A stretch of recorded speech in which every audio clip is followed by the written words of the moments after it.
Hello, and welcome to Goats and Dragons, the stream where Hopeful Goat Gaming plays Dungeons and Dragons, a game of shared storytelling where I try to kill my friends.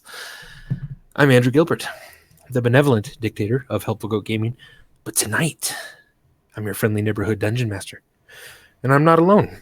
With me, as always, is the unbenevolent dictator of Helpful Goat, Galway, playing Mr. Goody Two Shoes, Charity. Hey, everybody. Adam playing Mr. What position are they in, Burbage Kemp? Hi, everybody. How's it going? Lena playing Ms. Don't Look at the Nudity, Stormbringer. Hi. And Jay playing Mr. I'd Rather Be a Cat, Vamaris. Hi. Let's play! And first have some announcements, so you fools can draw in the background. Don't draw anything I wouldn't draw. Anyway. That opens up the range. It does. Tonight, we are spread out a bit more than normal. Only two of us are in the same state, even. So if something happens due to internet or technical malfunctions, please bear with us. We'll try to fix it as best we can and as quick as we can.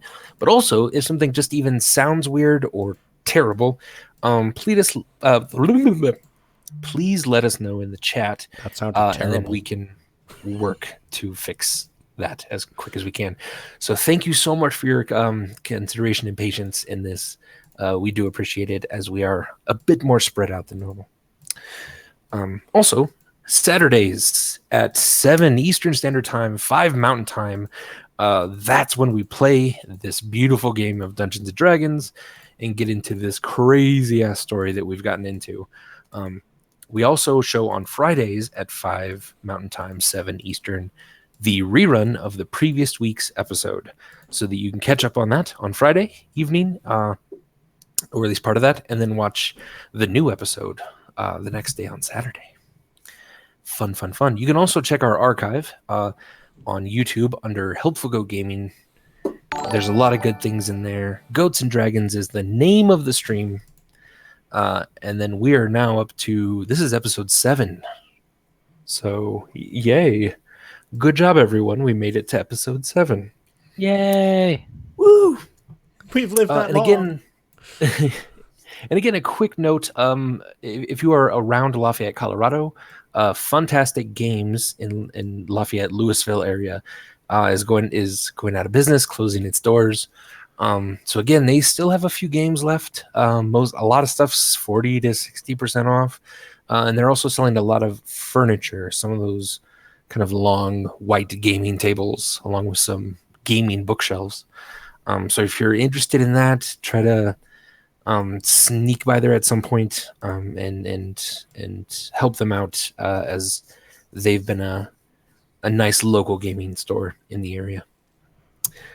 So yeah, and again, thank you so much for those who follow the channel. We so much appreciate the support. If you like what you're seeing, tell your friends, give us a tweet, poke the like button, smush that follow button, send us a Google or two. And with that, let's begin tonight's episode of Goats and Dragons. Ta-da!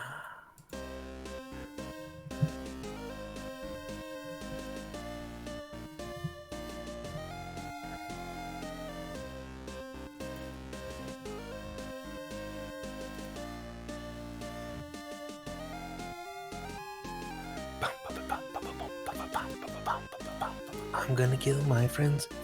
I'm gonna kill them so hard. Gonna kill their brains and I'm gonna... That's getting extremely violent. Yeah. Well then. I'm uncomfortable with the direction that took.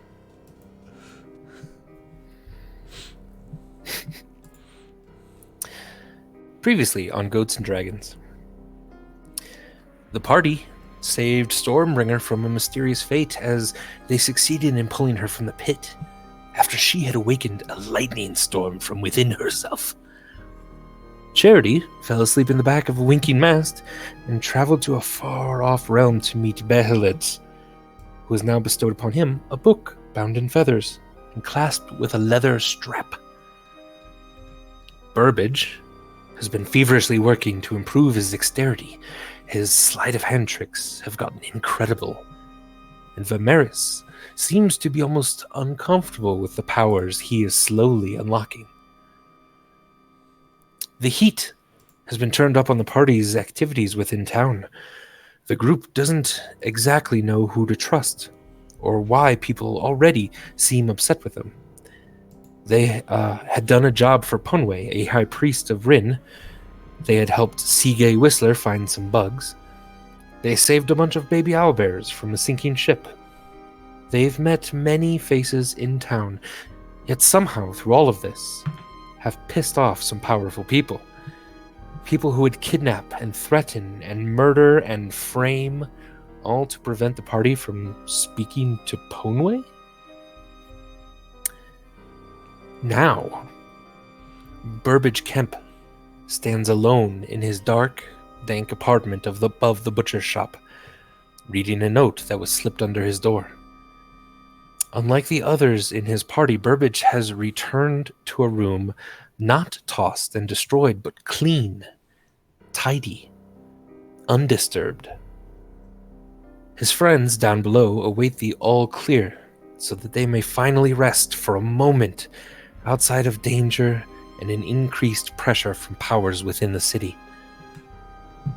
Burbage Kemp, what would you like to do? Oh boy, oh boy, oh boy.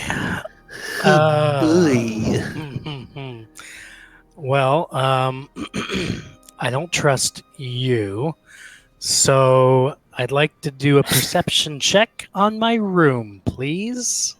You don't trust the DM? Okay, well, give me this perception check of yours. Good choices.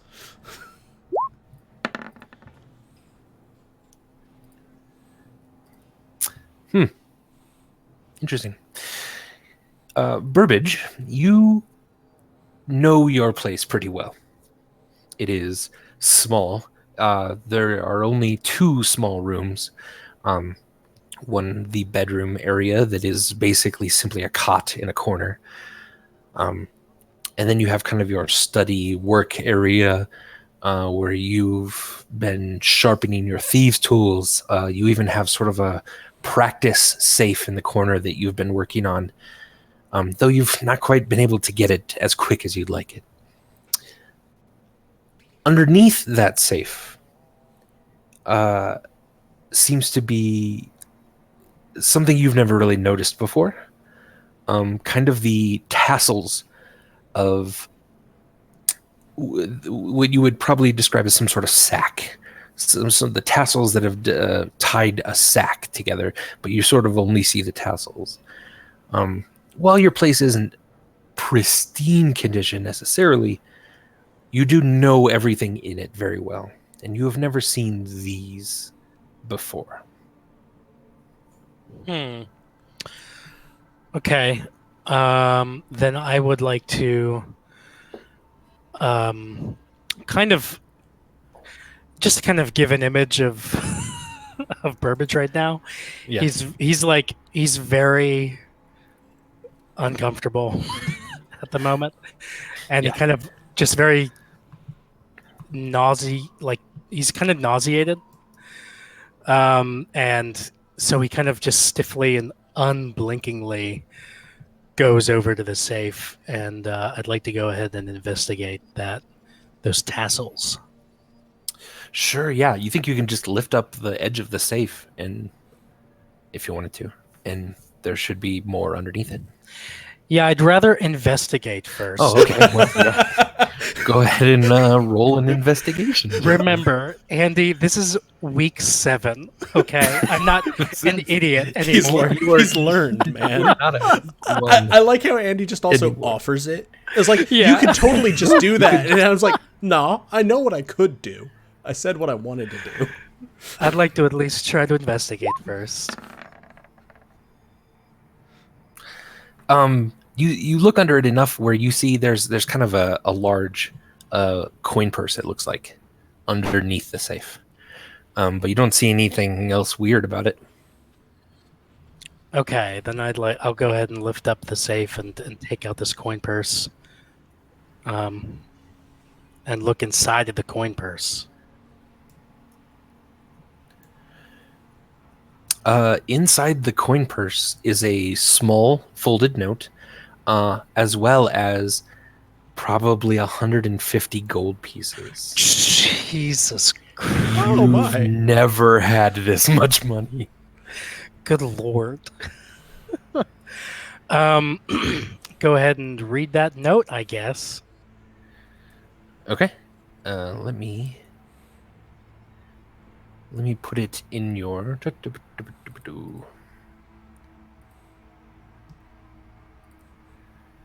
Okay, that mysterious note should be in there now. Okay, so in your journal. While you're giving access to that, we were all sort of keeping watch down below because Burbage said he wanted to go into his apartment, and we were fine with that. So we were all had sort of fanned out where he had suggested we stand to keep watch. One, how much time has gone by, and like, have we heard anything from Burbage's apartment? You haven't heard anything. There's just but it's only been about a minute. Okay. And are we seeing anything sort of around on the street, etc.? Yeah, give me a perception check. How do I whisper to the GM? /W and then type space GM. And then the little drop-down box should appear. Click on that and then type whatever you want. Charity, you're so exhausted from today that you're barely able to keep your eyes open and you're looking around. These are new surroundings. You've never really ventured over here. You're not seeing much of anything. Okay. So Vamaris is a black cat with red eyes right now, and he's like perched on a windowsill, probably looking outside. So I'm also going to... Yeah, give me a perception. So it's a little better. You don't see anything dangerous, but the river slums are definitely sort of these several story buildings, just like small, tiny buildings, just smushed on top of each other, all along these riverbanks. The little bridges that cross the river are crossing two buildings sort of specifically, or edges of the river. They are not official bridges. They are sort of rustic, makeshift bridges that I was gonna ask what those sticks were. Yeah, the river slums people have put up just to make things quicker for them. So it's definitely a poor area, but you don't feel you don't see anything immediately dangerous or upsetting. Okay, I'm gonna just stay in the window and keep watch out. I'm gonna kind of go over to Stormbringer, and sort of Charity looks very both tired and distracted. And he's gonna sort of look up at Stormbringer. You said we are family? Yeah, Charity, we're a family now. We're like a tribe now. I know it's only been like apparently a day, but I feel like I've known you guys a long time, and we're a tribe, and we're gonna look out for each other. Charity's gonna kind of stop and I see. Family. Tribe. Perhaps that is the name for this, then. And I'm going to reach out my hand to you, and I'm going to cast Resistance. Which, in case anyone's wondering, if Stormbringer needs to make a saving throw, they are going to get she's going to get a bonus to her roll for the time of it. It seems likely that someone is going to try to do something bad to us in a moment, given the fact that we're now where one of us stays. So that does seem to keep happening. It seems worth preparing. Thank you. Thank you. I'm not sure Stormbringer's like obviously doesn't really understand what she's being thanked for, but she's just grateful for the resistance. Thank you so much, Charity. You're a good charity. Oh, I try. Stormbringer's gonna pat him awkwardly on the head. Yeah. He actually looks really happy, and actually looks a little livelier than he has been. He's also going to walk over and sort of gently pat the cat. Andy, where in Burbage's apartment would be the best place for Burbage to maybe like throw up a little? God!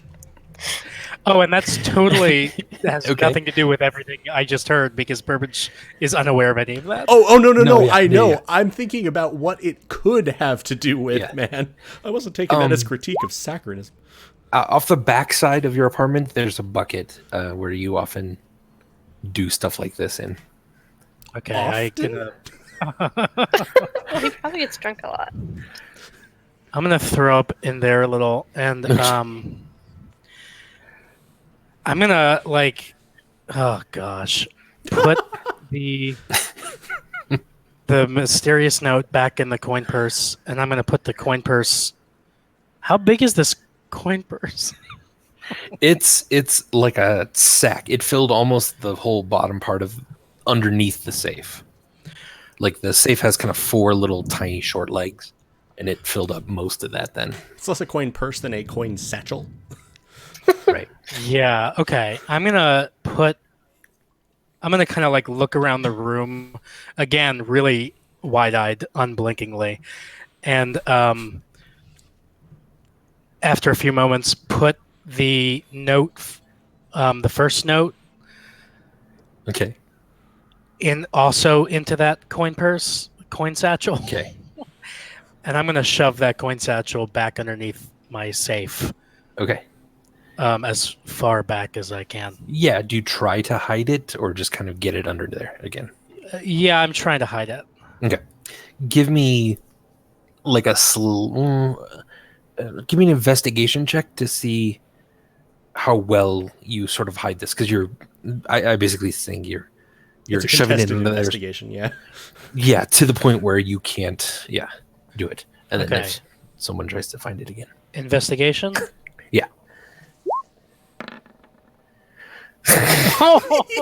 I am re-rolling that because I was going to say, you get to re-roll that. You are a halfling. As much as I kind of would like to see what your Love apartment that. looked Yeah. like with the fumble. All right. Yep. Re-roll it, and then you have to take this one. I'm just picturing the safe is in the middle of the floor. I think Yeah. I think okay. Much there you better. go. There you go. Yeah. Lovely. Okay, and now I'm going to go back down. I'm just going to go down to like halfway down the stairs, or just Right, to yeah. whatever point that I can see them. Yeah. And I'm going to say, "Hey guys, Are you okay? come on up. Yeah, everything's great. It's all clear. Okay. Yeah, come on up. We should be able to sleep here." I'm going to almost... And I'm going to head back. probably up. going to offer a shoulder to the cat and then start walking. Yeah, I'll follow. I love right. that Jay is leaning into this enough that we are just typing kitty. Okay. Yeah. Okay, so I've got a cat on my shoulder. Love it. Yep. I'm going to walk in immediately.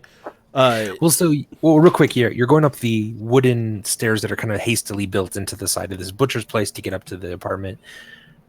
When Burbage goes up and down, they don't make a sound, but as soon as someone even slightly heavier, like the Tiefling or Stormbringer, is walking on this, I thought you were going to say, they or the make cat.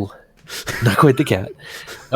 You're making a lot of really creaky noise walking up the side of this building. Do I feel like they'll break under my weight? I mean, yeah, almost a little bit because it's really creaky. But you get up with no problem that way. Okay. Wow. I'm going to somewhat cautiously probably enter the room that I assume Burbage has the door open or something too. Yeah. Like, oh. Well, Yeah. it looks like they didn't find your room. That's good. Yeah, I told you. Yeah, I tend to keep a low profile around here, and yeah, it seems like everything's awesome. Do I smell the bile? Yes, you would. All right. I feel like Someone Burbage needs to like make threw a up deception nearby. check for the like everything's awesome. I love that. No, that's perfectly acceptable. Please make a deception check. Burbage. That feels brutally forced enough that yeah. Yeah. Okay. There we go. Fine. I think Guys. everything is great. Don't you know the song "Everything Is Awesome" in Phidero? It's a Yeah. classic. It's a good one. I don't think I've heard it before. Can you sing it for me? No, I'm not going to sing that song, guys. Thank you. Look, the important thing is that I think we're safe here. We can all get some rest. Make yourselves at home. And Andy, I don't know what the others are gonna do here, but to the extent that this turns into a long rest or something, Burbage is not going to sleep. Burbage is gonna I'm gonna be like sitting by the window or something and just kind of staying up and keeping watch or just kind of being contemplative or something. Yes. No, I love it. That's total story. You won't get the benefits from a long rest. Yeah, I get it. But you don't really. No. But you don't. I don't think you really, as a thief, need it necessarily. However, also just know if you do it tomorrow night, then too, you'll take a level of exhaustion, which is bad. Okay, but that is good to know. Yeah. Yeah. So Burbage, where are you gonna sleep? Are you gonna sleep on your normal cot, or are you gonna offer that to someone else? Or I'm gonna offer the cot up to the others, and yeah, if there's like a chair by the window or something, I'm just gonna kind of station myself there. Stormbringer's kind of like dubiously eyeing all the furniture in the room. This is all pretty sure she halfling can't furniture. actually fit on any of it. So she's just gonna carefully sit down in a corner, trying to not crush anything. Okay. Yeah. The place certainly is. It's small for a halfling, even. So you're a little squeezed in here. But Burbage has a lot of blankets actually, and a lot of pillows. More than he necessarily needs for his one small bed. So everyone can get actually fairly comfortable. I'm just That's gonna. good. I'm sort of sitting absent-mindedly, like scratching the cat's head. Yeah. Since it seemed to purr, whether or not it was happy about it. Yeah. How much longer can I be a cat? I don't think I can last much longer. Is it an hour? It's an hour. Yeah. It's an hour right now. Yeah. Yeah. You haven't So been you're in probably there getting toward the too end. long. Yeah. Yeah, towards the end, but you're not like in imminent danger. I'm gonna sort of, but I'm just. Charity seems very distracted. He's gonna sort of stop and go. Burbage, I am sorry.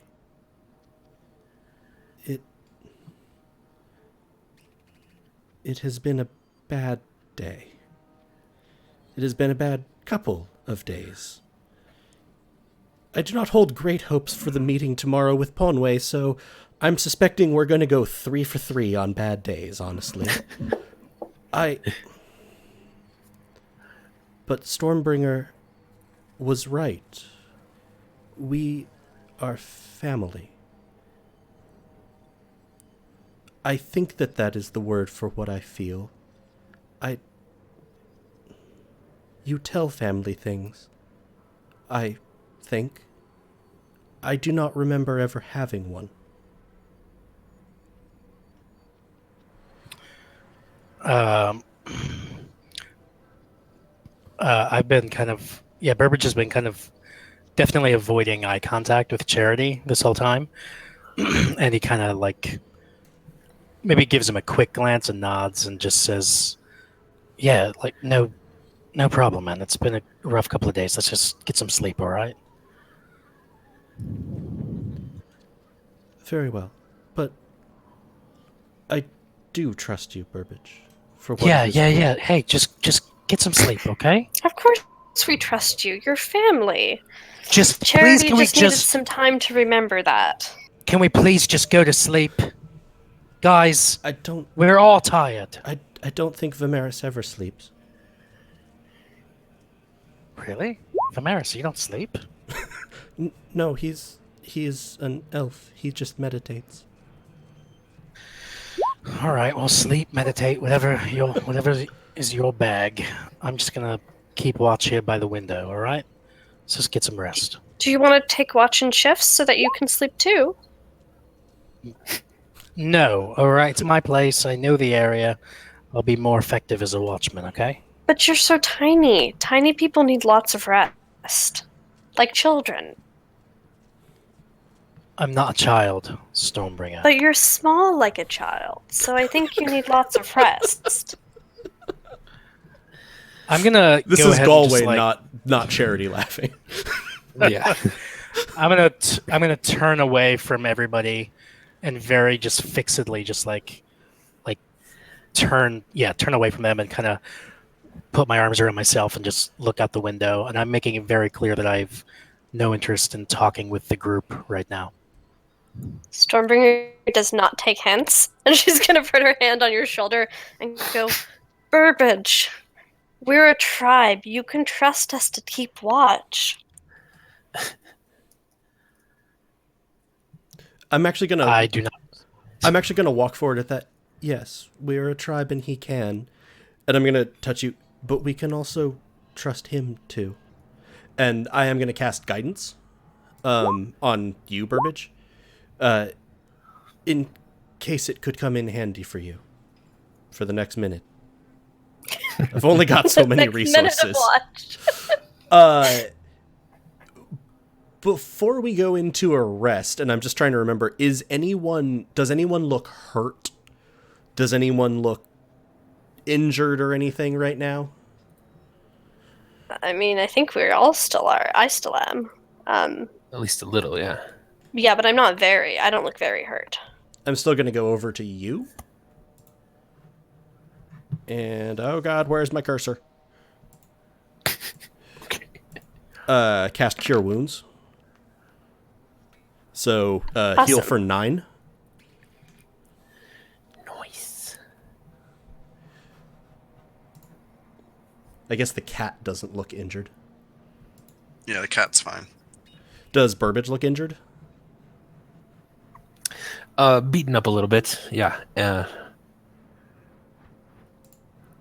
also, the cat is now Vamaris.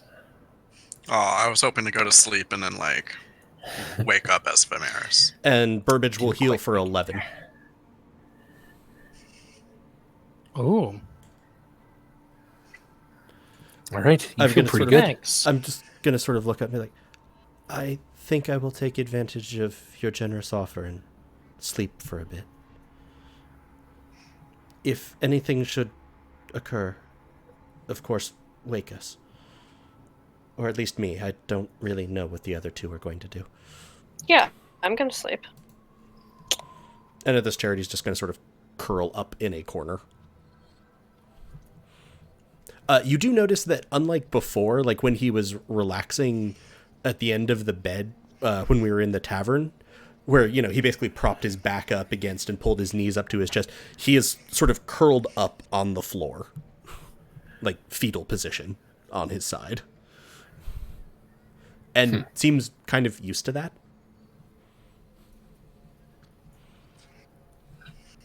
Cool. Is there a window I could or access to the roof? There is, yeah. It's he's on kind of the top story here. Then I think I want to sit up there for the rest, All right. if that's okay. Yeah, you. It's pretty easy because it's a fairly short roof. You're able to climb up pretty easily Mhm. to get up there. The moon is bright. From up here, you see the river slums very easily. You also see to the north just some large looming clouds. Just something feels metaphoric. Okay, I'm just gonna sit. I'm going. They look like foreshadowing clouds. They look like foreshadowing clouds. That's concerning. But yeah. It's a foreshadowous allegoric cloud. So All right. Yeah. while they're all getting situated for sleep, I would like to have done a maybe like I guess a perception check on outside the window, Oh, sure. Yeah. just to see if I can gain. Yeah. You more can can, technically probably add a D4 to it. Yes. Yeah, I was thinking that. I read your little spell there. Yeah. Whew. That's good. Do you want to It's add gonna to be it? good with the D4. You kind of Yeah. need to. You're not going to be able to hold Might on as to well. it. real Sure. long. Yeah, I'm gonna add that D4. Might as well. So I just roll. Yeah. Nice. All right. A 23. With that, you very clearly do not see anything. The moon is bright. It's glinting off the rushing water in the river slums, and even though the river itself is fairly loud where you are, you don't hear. You feel like you could, but you don't hear anything making any sort of ruckus. You feel actually fairly safe here. All right, and then suddenly I'm gonna kind of jolt and kind of look over my shoulder. Yeah. Yeah, just very kind of disturbed. If anybody was awake right now, they would see me be very kind of shaken by what I see. And can I do just a perception check again, like on the room, on the bedroom, or just my apartment? Sure, yeah. And Charity and Stormbringer probably have gone to sleep at this point, and Vamaris Yeah. is on the roof. Yeah. You very clearly do not see any disturbance in the room at all. Okay. I'm still not comforted. Okay. And Stormbringer's no comfort snoring a here. bit. Yeah, Charity is slightly murmuring in his sleep. Is there but anything off about the temperature of the night? no, it's actually quite warm. It seems normal. Yeah. Okay. Yeah.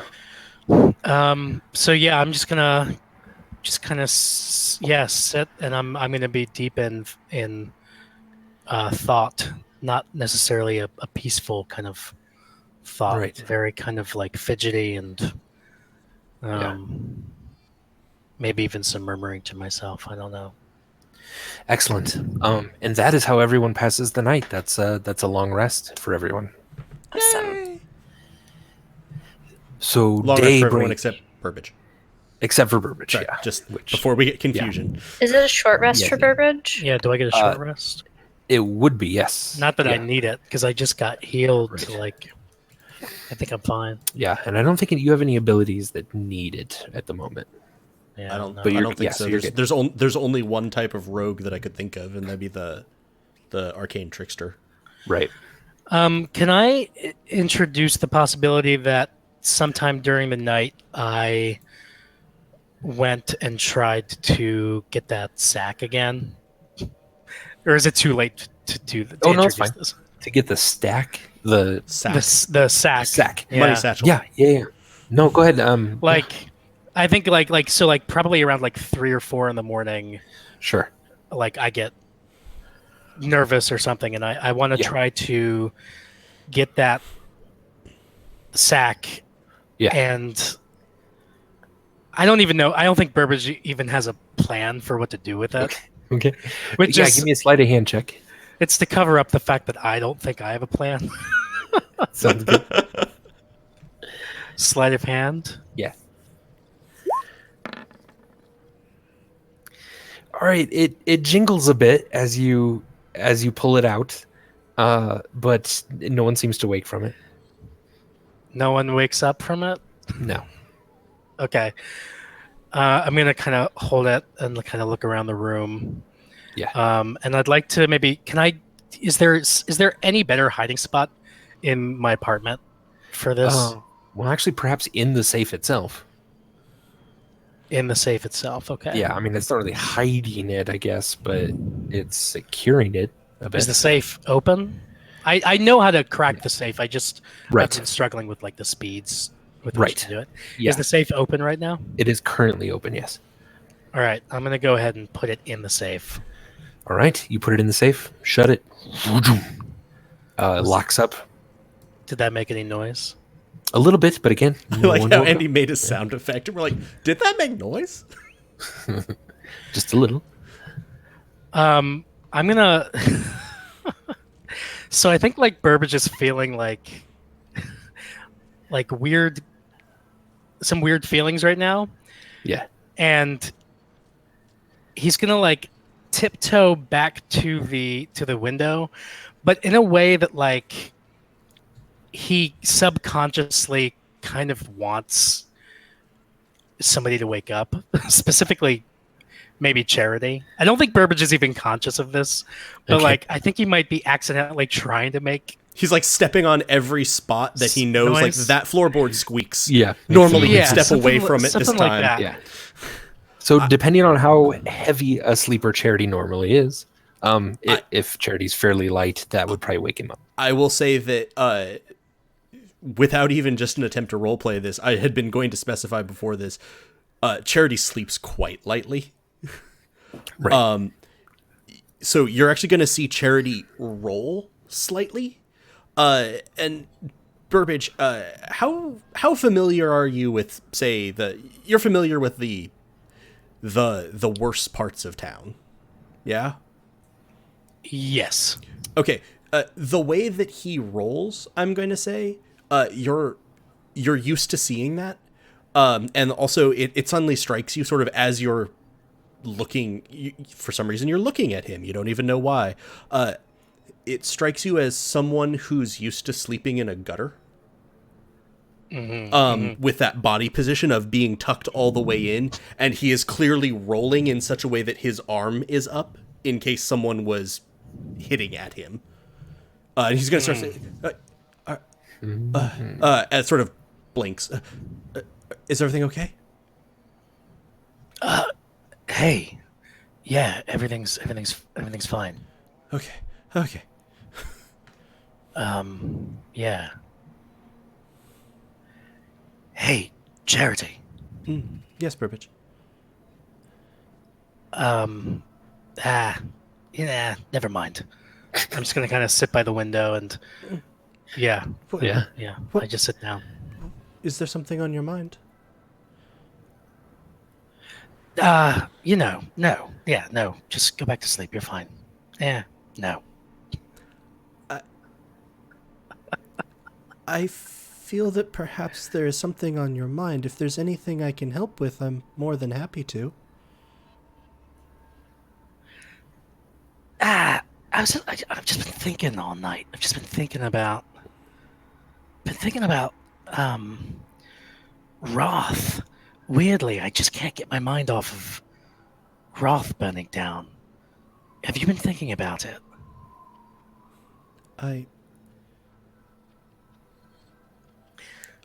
The scale of an entire city disappearing is almost too large for me to comprehend, and I had never myself visited there, but I do think quite a bit about the family we sent there. I wonder about the poor of the city. I wonder if anyone managed to make it out. I also wonder how the only thing we've heard is that the city burned. What does that mean? How does a city burn? Do you remember that news boy that we heard last night? The one who was vociferously booed. Earlier tonight. Yeah, that one. He said that the city was burned for worshipping false gods, didn't he? I'm pretty sure that they say that anything bad that happens to anyone else is because of worshipping false gods here. Yeah, I've just been thinking a lot about. Actually, Andy, do I think that is true? Do generally things get yeah, described exactly. as happening because of false gods? I thought so. I just wanted to make sure. Yeah, anything that normally happens that's tragic gets blamed on false gods. Yeah, like traffic accident. False gods. So do you believe that there are any false gods? Okay. Wow. Charity looks deeply shaken by this question in certain ways. I think that the best a god can do is comfort those in time of need, to help others find themselves and to help them find what is best in themselves. I'm not sure that any god that does that is a false god. At this, Burbage is going to kind of like look. He's going to raise his eyes to Charity, and if Charity's looking really closely, if he can see in the dark, there might. I'm just saying there might be some tears in Burbage's eyes, and I say, does that include forgiving us? Do you think that gods can comfort us by offering us forgiveness? And I'm gonna stare. I'm staring right at Charity. At this, I'm actually going to pull out from my side pocket my thieves' tools. You noticed these. I know how to use them. I do not know why I know how to use them. I do not know how I learned how to use them. But as much as I have turned them to good purposes now, and as much as I would like to believe I did before, I know that they are not generally used for better things. I think that Behelit, in giving me purpose, gave me a kind of forgiveness. And I think that any god should try to forgive. Oh, I missed some of that. Sorry. Oh, The audio just might have cut out on my end. Where were you from? Something After about purpose. Yeah, that. Oh, just Behelit gave me purpose, and that purpose was itself a type of forgiveness. It encouraged me to help others do as well as they could. It helped me find my place. And while I do not know what my sins were, I am quite sure that I had sins that were forgiven. Huh. Wow. You're pretty lucky to be able to forget your sins like that. I'm not sure. You seem haunted by them, and while I understand that, you seem haunted by your own, but a good word choice. While you might be, you are haunted by a specific set of sins, a specific set of actions. I'm haunted by every sin I could have committed in my life. And I don't know if any of them are true. You're a good person, Charity. I try to be. Can I show you something? Of course. And at this, Burbage is like wincing, like the biggest wince he's ever winced. At this, I'm going to sort of like move forward. Are you in pain? Do you need healing? No, Charity, I'm having an inner struggle. Okay. Sort of, I almost immediately sort of pull back. I understand those. I'm gonna go to the safe and and open it. Try to open it. Okay, yeah. Give me a thieves' tools check.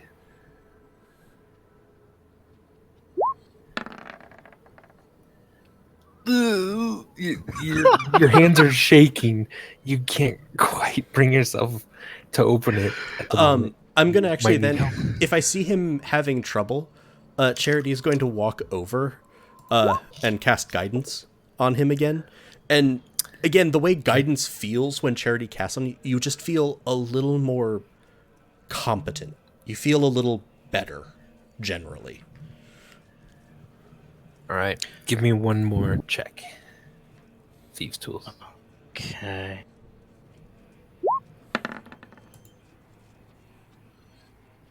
And add the D4 from guidance.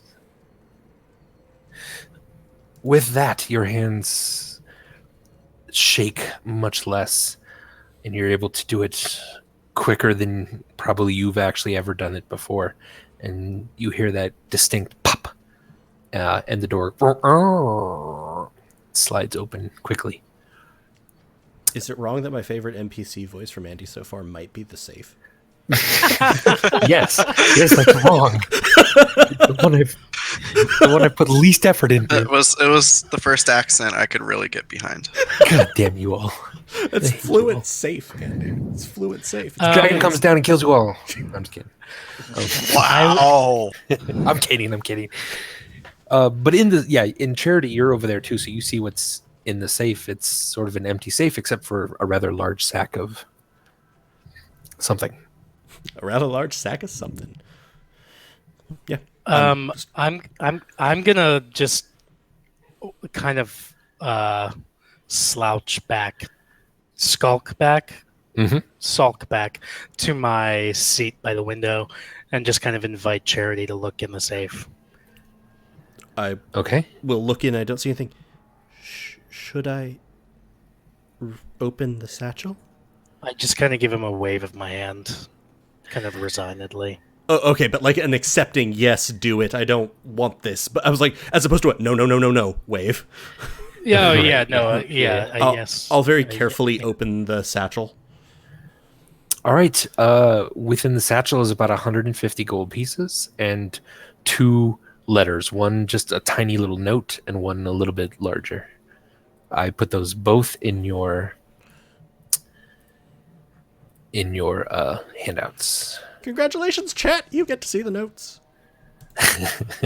Okay, I've got a mysterious note and Yes. Foley's letter. That's the small one. Is the mysterious And note the letter the is small one? the... Yes. Okay, I'm going to open the small one first. I feel so. I don't know if I'm supposed to be doing this. I don't know if I'm breaking the storyline. Huh. Do what you got to do. Huh. That's, huh. Okay. And now Foley's letter.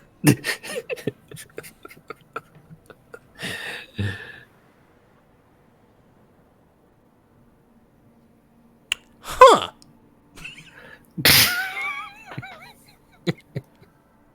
Huh.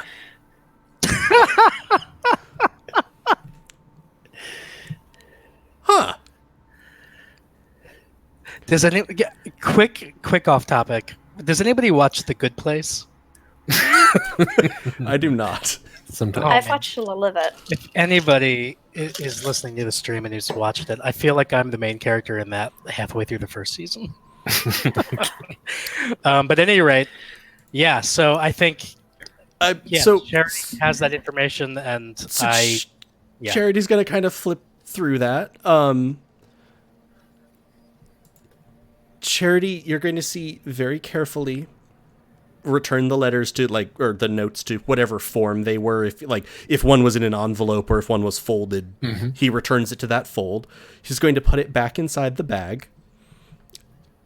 He's going to shut the safe door, but not quite close it too. Just shut it over so that if you didn't feel against it, you'd probably think it was closed. But it's not latched. And then sort of go back over and resume his place. Incidentally, he's been kneeling on the floor. For anyone who does Japanese culture, anime, etc., he's basically been sitting seiza, so with his feet underneath his butt, but it makes him closer in height to Burbage. So he's gonna do that, and You have a tail, right? yes, How big is it? How thick is it? not That matters? Really? not Okay. super thick. It's also fairly high up. Oh, okay. Yeah, I could sit in a normal chair. Okay. It junctions at my lower spine, not like off the base of my butt. I totally, for whatever reason, haven't been picturing you with a tail this entire time. 'Cause I forgot. Tieflings have tails. Yeah. Okay. It is not easy for me to hide what I am. I don't have No, all the it's same not. advantages as Drow. I can't just put on lots of clothes. I still pretty much look like a tiefling. I'm going to sort of sit, and Burbage will see Charity kind of nodding. Like,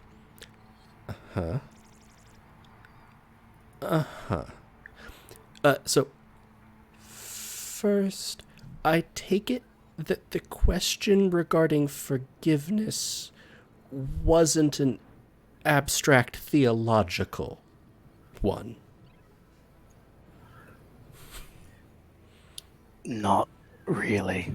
No. Were the contents of both of those notes true?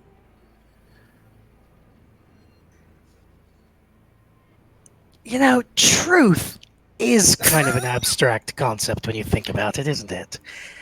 Vamaris has had one obviously forged note that did not come from Ponway. Did both of those notes come from the people that they say they did, to the best of your knowledge? And were the things they described true, to the best of your knowledge? They're really not true, okay? But I really just think that maybe we should have a group meeting in the morning, because clearly this is something that is affecting all of us. And yeah. Can we talk about it?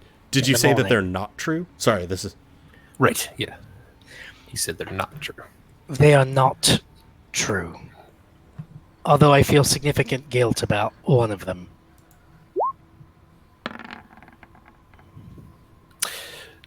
Be honest, Mr. Kemp. All right, look. Okay. First of all... Well, no, just just tell him like what he gets from that. Like, does he think you're lying about them not being true? Oh, That's what I mean. And you also said that you felt... if you said out loud, they're not true, but I do feel significant guilt about one of them. Do I feel that those statements are generally true? And do I maybe have a sense of which one you feel guilt about? yeah, those are definitely true statements. And I feel some guilt about Foley's letter. The mysterious note is definitely not true. But there's something about Foley's letter that that's not quite on the truth versus falsehood dichotomy, but there's something about it. Okay.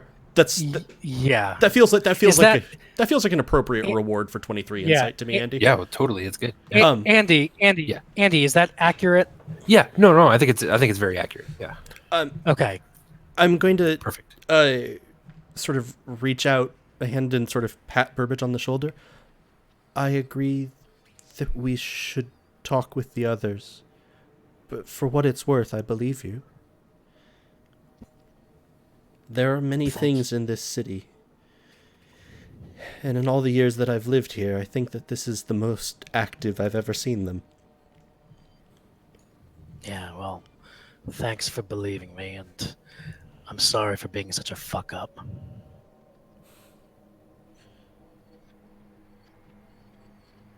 Everything we do is an opportunity to learn. Success or failure is not often measured within the time span of our own actions.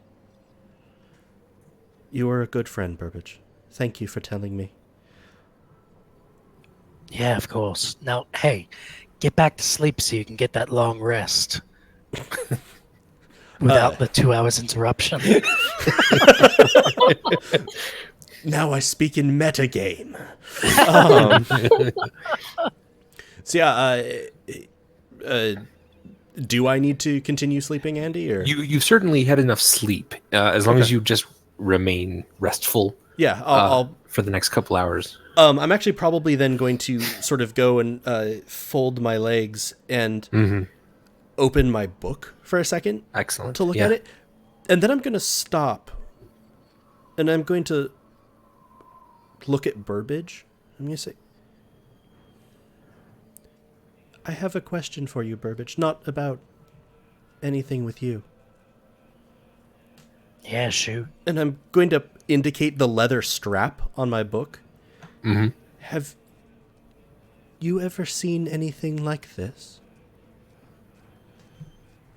Go ahead and defer to our friendly DM. Yeah, go ahead. Give an investigation check or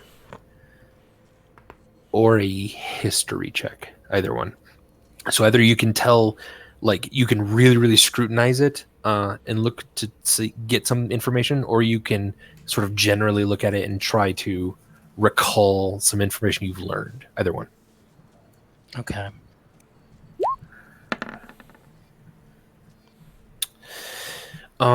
You can tell fairly easily that this is not normal cow leather, nor any animal leather that you are aware of. You even notice a small bit that Charity hasn't noticed yet, and that's some discoloration on the backside of it. And Charity, when he points this out, it almost looks like the end part of a bit of a tattoo. Huh. That's not creepy or anything. Not at all. But that's about all you can tell. Okay.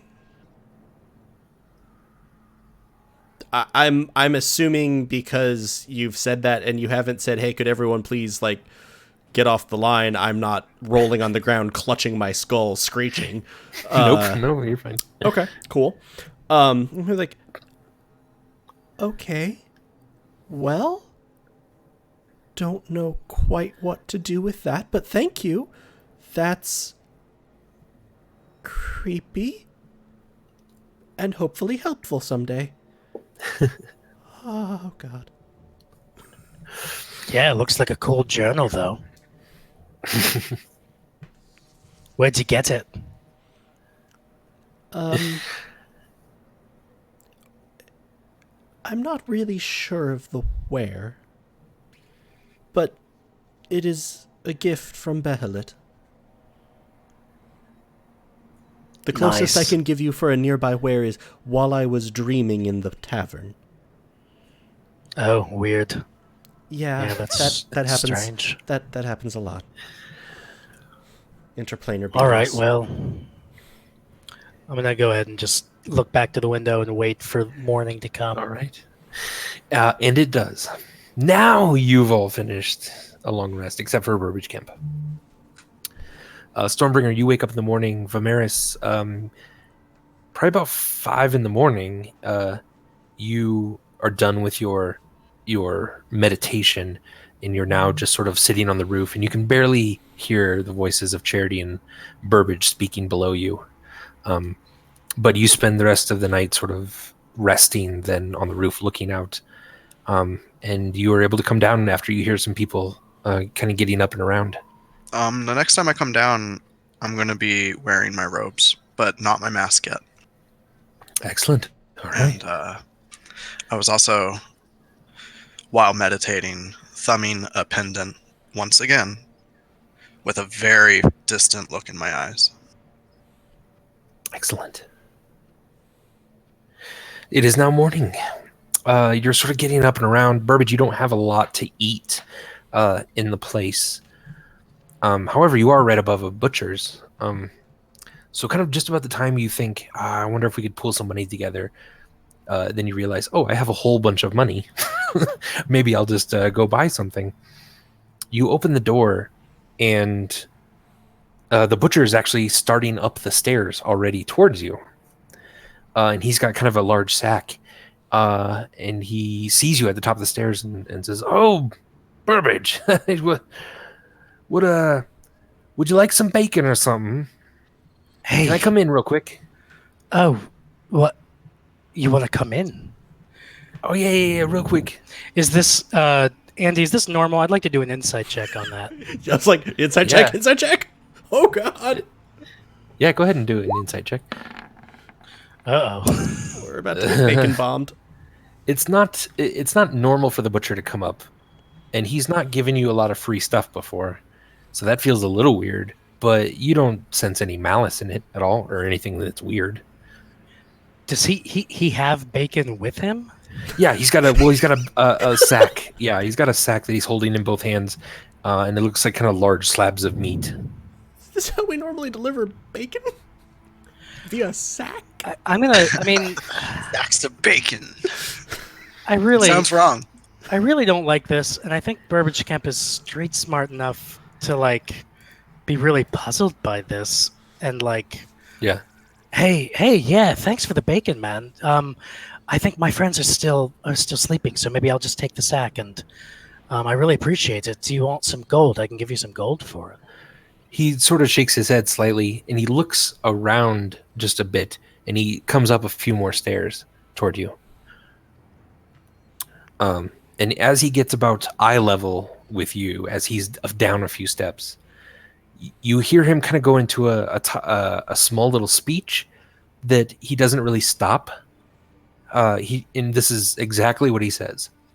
"Burbage, want some meat, yeah? Lots of bacon for you and your friends on the house to the east. Well, what do you need, right? Have a great day. Let me know if you need anything inside, okay? Later, Burbage." Okay. And he sets it down in front of you, and then kind of quickly walks back down the stairs. I'm assuming that this is this Thieves' Cant? It is.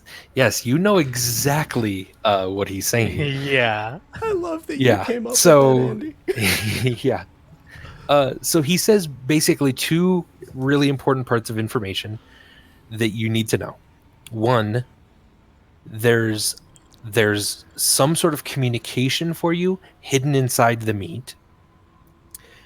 Two, there's someone on top of the roof on the house to the east across the river watching you.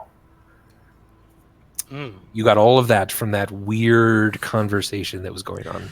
Can you just for the hell of it, can you say the original speech again? Yeah, dude. Okay. So here's what he said. Do it. It's amazing. "Burbage, want some meat, yeah? Lots of bacon for you and your friends on the house to the east. Well, what do you need, right? Have a great day. Let me know if you need anything inside. Okay, later, Burbage." God, I wish that had been more in our hearing, because then your nickname could have been Furbage. Yeah. Burbage. Okay. Burbage. Very cool. All right. Yeah, that was the whole speech. If you wanna. Later, Furbage. Yes. Okay, then I give the butcher like a slight knowing nod. Yeah. Yep. He's started down the stairs already. Then. All right, and I have the sack, and I'm going to go back up. And yeah, is it possible maybe before I take the sack into the room, can I fish around inside for the message, the communication? Or I mean, it's like in the meat. He like cut a slice like in the meat, and there's some sort of letter inside of it. You can't pull it out very easily because you're having to hold it with two hands. You do also know there's someone watching this area, so Indeed. Yeah, all right. And I'm gonna just go back into the room, and yeah, is there a window that faces east? There is the window you were looking out of last night. Yeah. Yeah, over the river. I'm gonna very casually I don't know what I'm gonna do. Oh my gosh. Because if I go and look out the window, then I'm gonna tip off this person probably.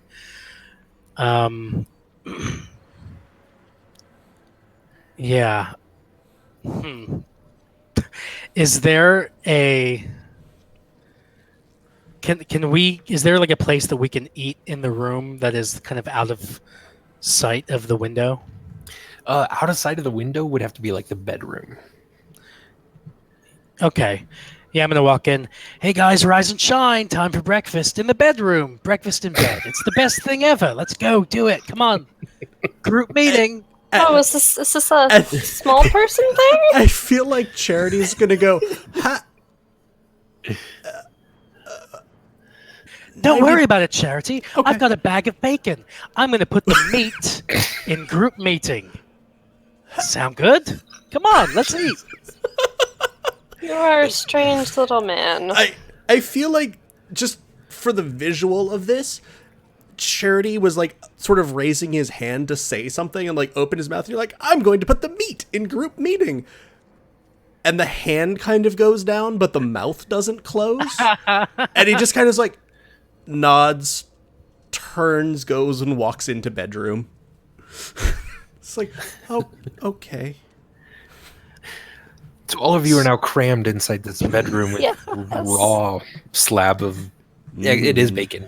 You can slice it up and cook it if you want. So is there a way to tell from we have to cook this bacon? It's raw. It's from the butchers. Do we have something to cook on? Do you have a stovetop? Yeah, he's got like a small Like a kind of- kitchenette? Is it in the bedroom? No, it's not. It's in. Oh. It's in like I the mean, main room, but- Stormbringer would probably be happy to eat it raw. If the bedroom has enough space that we can have it in a 5-foot square to itself, Bonfire. I probably wasn't going to start a Prepare myself a bonfire in your corner. room, but I could try to sacredly roast the bacon. You could, yes. That's true. Creative use of We spells. can make it kosher, sure. Sacred Maybe. roasting. You absolutely could. Yeah, you could do that. Yeah, let's do. did you wanna Hey pull guys, out let's the- do that. Did you want to pull out the communication? Are we first? going to cook Well- the note? That's I was. Yeah, I was Sounds wondering, like, Krusty the Clown. can we? So I'm gonna open the sack and kind of pull out all the meat. And can I see? Is it visible? Like which one has the communication in it? It is. Yeah, it's in cut into the side. Which is a the little sort of communicative cavern meat. of meat. All right, I would like to go ahead and What is pull it going check that on? out. Hey, look, guys! I got the one with the letter in it. That's good Oh, is luck. it like a fortune? It's like a basil leaf. Like if you get the basil leaf in the stew. I don't know what you're talking about. At this, basil? actually, Charity's just going to kind of hold up a hand to Stormer, like, let's just wait. Guys, okay, Okay. I'll level with you, all right? The butcher downstairs, I trust him. He has a message for me. I'm going to read it. I think hopefully it'll help keep us safe, all right? So just, I'm going to take this letter out of the meat, and then you guys can figure out what to do with the meat. Eat it. Do I But feel you like... should know. Okay, yeah. You should know that there is apparently a figure on the rooftop to the east who's watching us. So that's why I brought you into the bedroom. Oh. I thought it was My response to breakfast this in is to bedroom. immediately cast False Life on myself. Ooh. Okay. Can I read this letter now? Yeah. Do you want to like read it out loud? Look at it, just you. How do you want to do it? I will read it out loud. All right. So that should now be in everyone's area. Do you guys want me to read it out loud, really, or should we all just read Well, it? someone should. You read it out loud, Yes. really. What All one right. was it? Oh, the Stranger Beckons. There we go. The Stranger Beckons. I was like, I was Indeed. honestly looking for meat note. So this is a Yeah, letter. meat note. A letter written in the hand of several different people. Every other word seems to be a new type of script. The letter is short and is accompanied by a copper coin with an engraved dagger on one side and a symbol of several concentric circles on the other. All right. So I've got this meat note, and it says, "Friends, well met. You have been busy the last few days. Your names have crossed my ledgers a few times now. You are being threatened by people who didn't know you existed 2 days ago. This is a feat of some renown in my eyes. Now, having seen you in person, I sense that trouble may follow you. On this trajectory, you will very soon require help from those beyond you. To this end, I would like to offer my humble assistance. Accompanying this letter is a coin. It may be given to any merchant associated with the Greater Banyan Merchants Guild and spent to ask a particular favor of me. Simply say the words, 'The stranger beckons.' No favor is too great to ask, though in some cities across the land, my powers are a bit limited. I will do this favor and then in return ask a favor of you that matches the initial request in difficulty. Do this and you will receive another favored token to use inevitably at another time in the future. Remember, no request is too unorthodox, offensive, or massive, but the request I ask in return will be of the same magnitude. Use this wisely when you are in trouble, or when you require trouble to occur. Yours, the stranger." Oh, so it's just like Game of Thrones. Also, I'm like, okay, so this is particularly for Jay on this one, but I totally picture Zur from Destiny sitting and writing this note. have a strange coin. That was bad. Anyway, moving on. So Charity's probably going to be actually sort of just nodding along, listening to this, and then trying to figure out if he thinks that Sacred Flame can actually cook bacon. He's pretty sure, yeah. And I'm pretty sure that I can use it safely here. Yeah. I don't like that pause. I mean, probably, right? Yeah. Okay. Why not? Here's my question. How much of a dexterity saving throw is a side of bacon going to throw off? It's not. You feel confident you can cook the bacon. The part about it being super safe, you're a little less knowledgeable of. Maybe I'll just walk to the kitchenette. Yeah, maybe. Hey, guys, I think maybe the person watching us from the east is this stranger guy. I'm going to go to the window, and I'm going to wave the letter and kind of signal and kind of with my hands, just kind of point to the stranger and kind of ask him, and then point to the letter and just kind of ask him, like, with my hands, like, "Hey, did you write this?" I'm not sure that seems the safest course to me, considering that lots of people are also trying to kill us. Charity, if you want to cook bacon in the kitchenette, then I'm going to do this. What are the chances that the butcher would give me these two pieces of information at the same time, and they're not related? Did he suggest that they were? Well, no.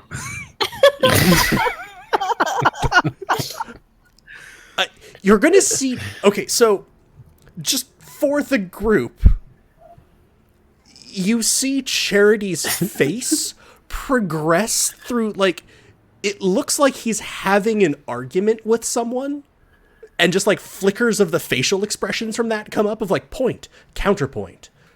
You know, like, counterpoint to the counterpoint. New argument, blah, blah. And he's just sort of sounds like...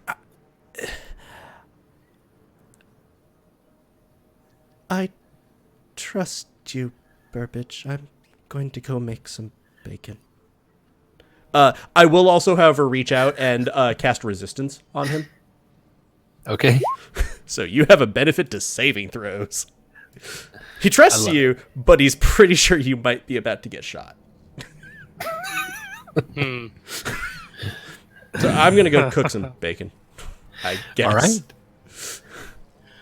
Yeah. You cook up some bacon in Burbage Kemp. You didn't see any answer from any building on the east side of the river. Did I see the figure? You didn't see the figure, no. All right, I'm gonna just kind of go sidle up to Charity while he cooks. I'm gonna be like, "Hey, it was a a non-starter. There's nobody over there. Everything's fine. That's So how do you like your bacon? Like crispy? I prefer mine limp. I like it floppy. That is so like you. Vamaris preferences. None. Anyone else preferences? Floppy. Floppy. As floppy as can be. I At this- rescind my last comment. I don't want mine floppy. I'm going to actually. I did not know bacon came floppy. But you were okay with limp? So Yeah. Okay. I'm gonna make eye contact with Charity, kind of sheepishly, and kind of just try to remind him that we do have to address the. I think we should have a brief conversation while we eat. I am going to also just hack off basically one end of the bacon, like before it goes in the frying pan. So this is, I'm picturing probably about 1.5 pound chunk of bacon. Oh yeah. And just hack that off and like hand it to Stormbringer. And sort She's of gonna like start gnawing on it pretty much immediately. Yeah, I was going to say, it's sort of like wiggle it to show that it is floppy. Thank you, Charity. You're a good cook and a good charity. Cooking was literally not involved there, but okay. This is delicious. You did a great job. I'm gonna go to the safe and get the 2 letters from the safe, just the 2 notes, and I'm gonna put them out on the table. Yeah, so basically as we're putting out food, I'm like, I think that everyone should read these notes and know that I had a conversation with Burbage about them, and I do not think we should take them at face value. All I'm gonna say for now. Okay. They should be in your handouts now. You really, I know that we had like the stranger Beckons, etc., but man, it should have been meat note. It should have been neat.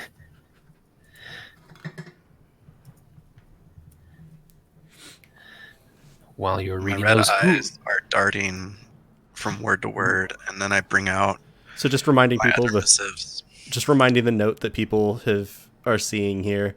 The short note was this one, and the letter was this one. Mm-hmm. Yeah, just reminding. And I'm cross-referencing the handwriting, and Stormbringer just looks confused and angry, and like the anger is starting to win over the confusion, despite what Charity said. and If also as a point of note, who has the coin, Stranger's coin? That came with the note. I think Charity should carry it. Charity? Okay.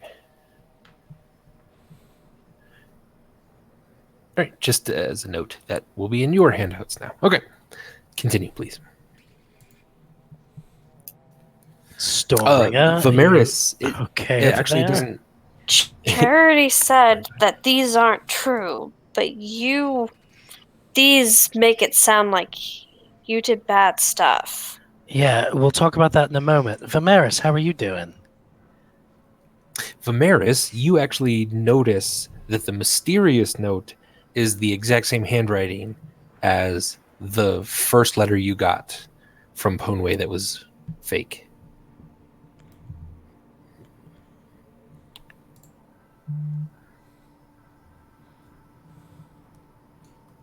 The mysterious missive.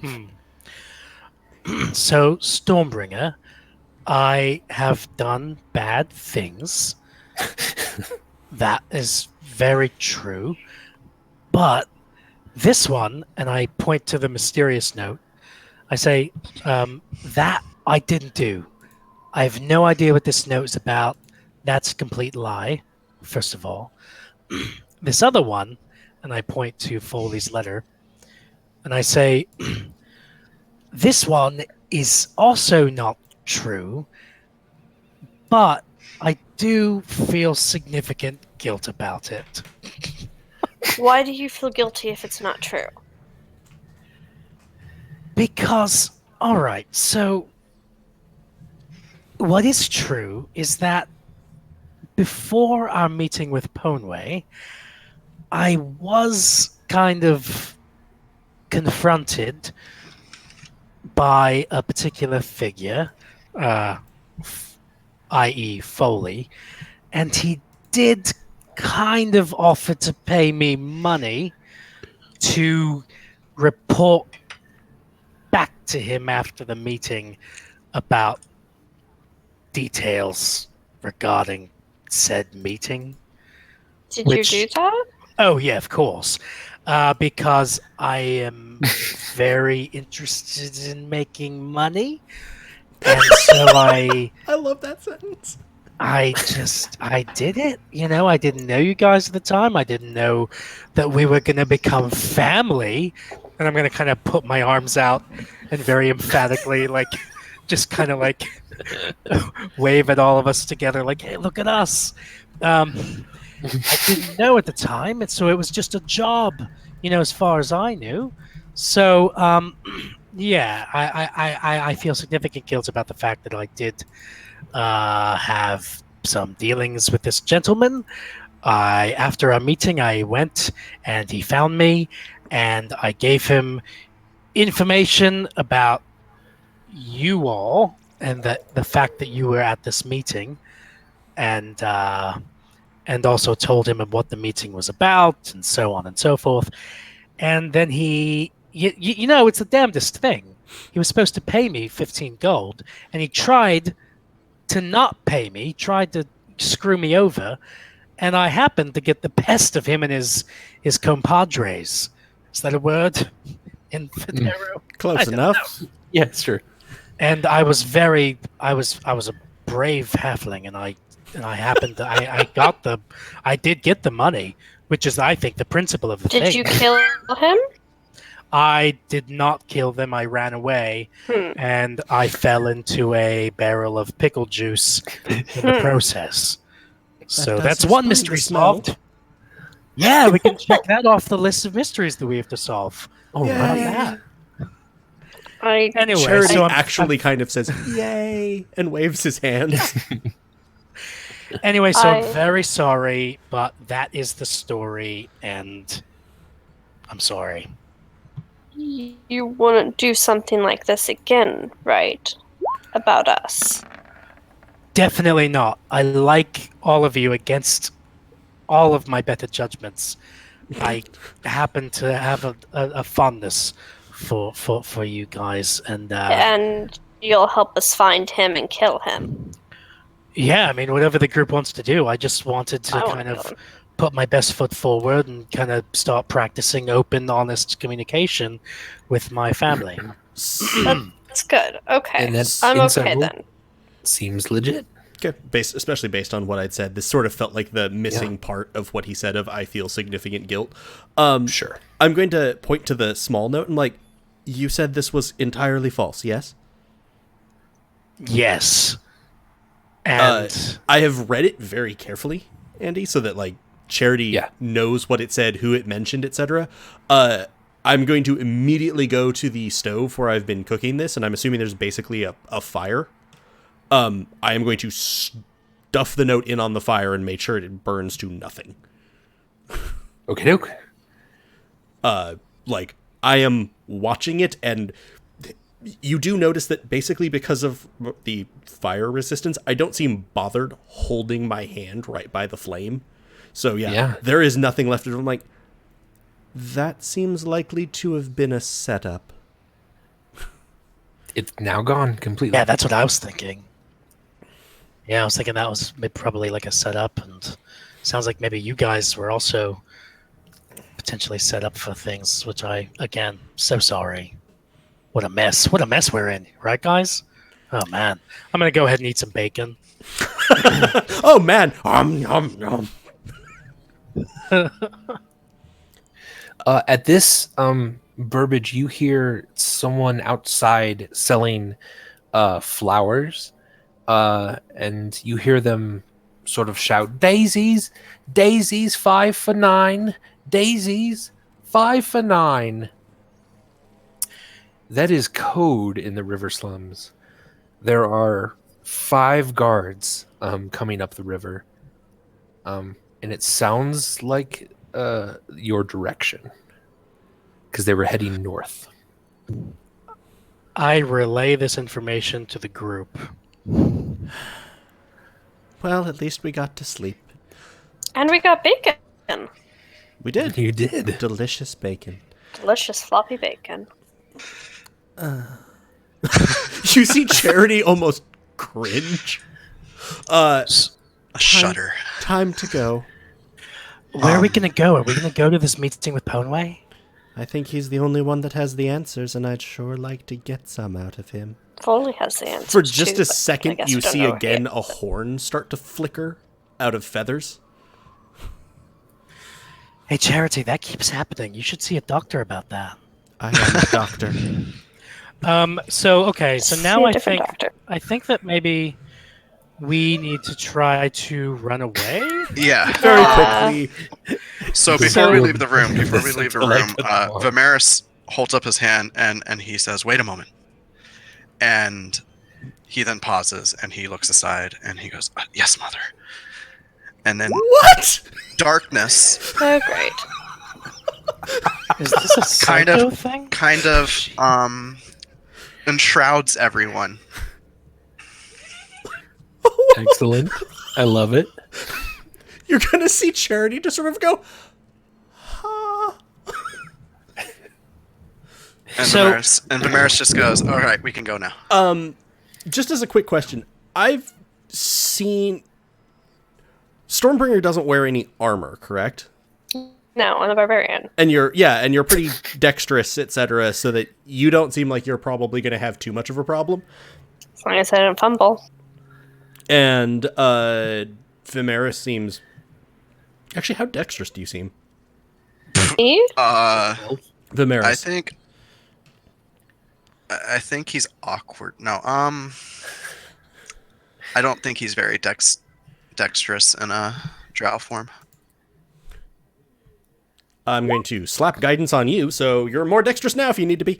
Woo. I might actually need that, yeah. I'm not super dexterous either, but I'm at a +2. So it sounds like we're sneaking out of the apartment. Are you Yeah. going down the front way, or there is a window out the back? Window out the that kinda back. Window out the back kind of hops down onto the butcher's roof on the north side, and then down from there onto the street level. That sounds good. Like I was going to say, I back. kind of want to exit to the north, if possible. Right. Yeah. Let's go out the back window and so Andy, these yellow these are bridges you said maybe? Like Yes. Yep. yeah, let's go back that way and kind of try to catch one of these bridges over the river. Kind of cut up here and then over maybe. Yeah, exactly. I All right. also feel like Charity is feeling just flippant enough that he is going to leave the uneaten bacon and like the cooked bacon, etc., in the sort of Yeah. pan on the table and like put 5 plates there. Oh, Jesus. I love it so much. All right. And then And just like, Vamaris time to pulls go. his mask over his face. Nice. Give me a stealth check, everyone. You will add 10 to it, and Vamaris can add a d4 as well. Oh yeah, you were less dexterous than I was. Beautiful. Everyone's feeling We're really all good about over a this. 20. Yeah. So you very quietly, sort of shadows and a bit of wind is kicking up some dust around you then as well. This feels like sort of heavy magic. No one is hearing you. No one is seeing you as you're flipping through some of these open spaces, moving to the north. You very quickly move across the rickety bridge. And again, you feel like normally the bridge makes a lot of noise being rickety and sort of shaky, but all of you are quite quiet. So you easily make it on this side as you sort of watch about 5 different guards trying to make their way up the stairs toward Burbage's apartment. Before we Oh, okay, sorry. What never did you mind. Go ahead. take from your apartment, Burbage? Everything I need. Which is what? What was there? Like, I mean, you have your normal gear, but did you take all the letters, the sack of gold? Oh, yes. Okay. I Those absolutely did. were on the table, I thought, and I had burned Yeah. the small note. Yes. One of to them was burned. nothingness. Yeah. Right. Yep. Pocket those. Grab the sack. All right. For sure. Okay. You have 150 gold on your possession, so make sure you write that down. Shut up! I'm not measuring. You're measuring. And you're on the other side of the river. What would you like to do? You feel you're still under the spell, so you could, but not for much longer. Hellfire. So you could disappear into the buildings, or Yes, that. whatever you'd like. Charity is going to say, we should go now. All right. I hate So that you kind of made make this it river over also to 70 feet across. Otherwise, they totally would have lost that staircase to a bonfire.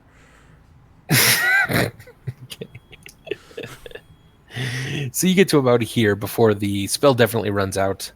The shadows have disappeared. The wind has died down. What would you like to do now? The Pass Without Trace lasts for an hour. Oh, I thought it was a minute. Guidance is a minute. Oh yeah, no. No. Pass Without Trace lets you, like, travel. Yeah. Oh, guidance. That's what I looked at. Up to a minute. Yeah. Up to an hour. Sorry. You're still good. I had just No, popped you're that still onto Vamaris for the initial roll. Yeah, my bad. You feel free to go wherever you like. You're still under these shadows. So Moving quietly, quickly. We're supposed to meet Conway at that pottery shop, which is over by the Sandkeeper's quarters. I generally feel... Actually, sorry, I should drop into Charity voice for this.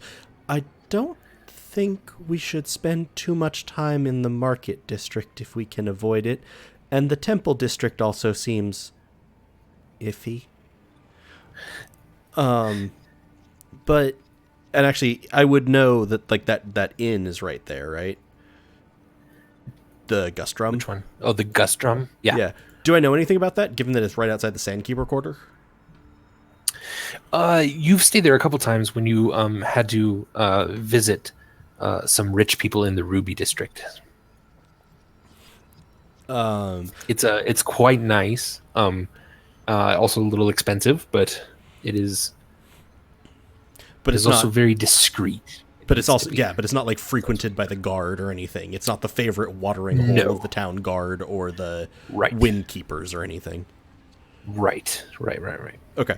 I would probably say that maybe we just wait there and then go around to the pottery shop at noon when we were supposed to meet him.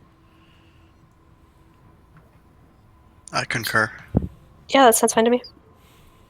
Yeah, sounds like a plan. Awesome. Whew, we avoided that fight. For now. We avoided that fight. All right, so you've made it to the Gustrum Inn. Do we want to take a quick pause here? Oh, that's Actually, yeah. Just because this is sort of a good pause. Yeah. good place in the middle to pause. Yeah. Hi, Seiko Cat. Let's go ahead and do that. And pee. Cool. Yeah, Seiko Cat. Awesome. Hi to you back. All right. Let me put us on. What am I doing? There we go. You're welcome.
Oh, yeah.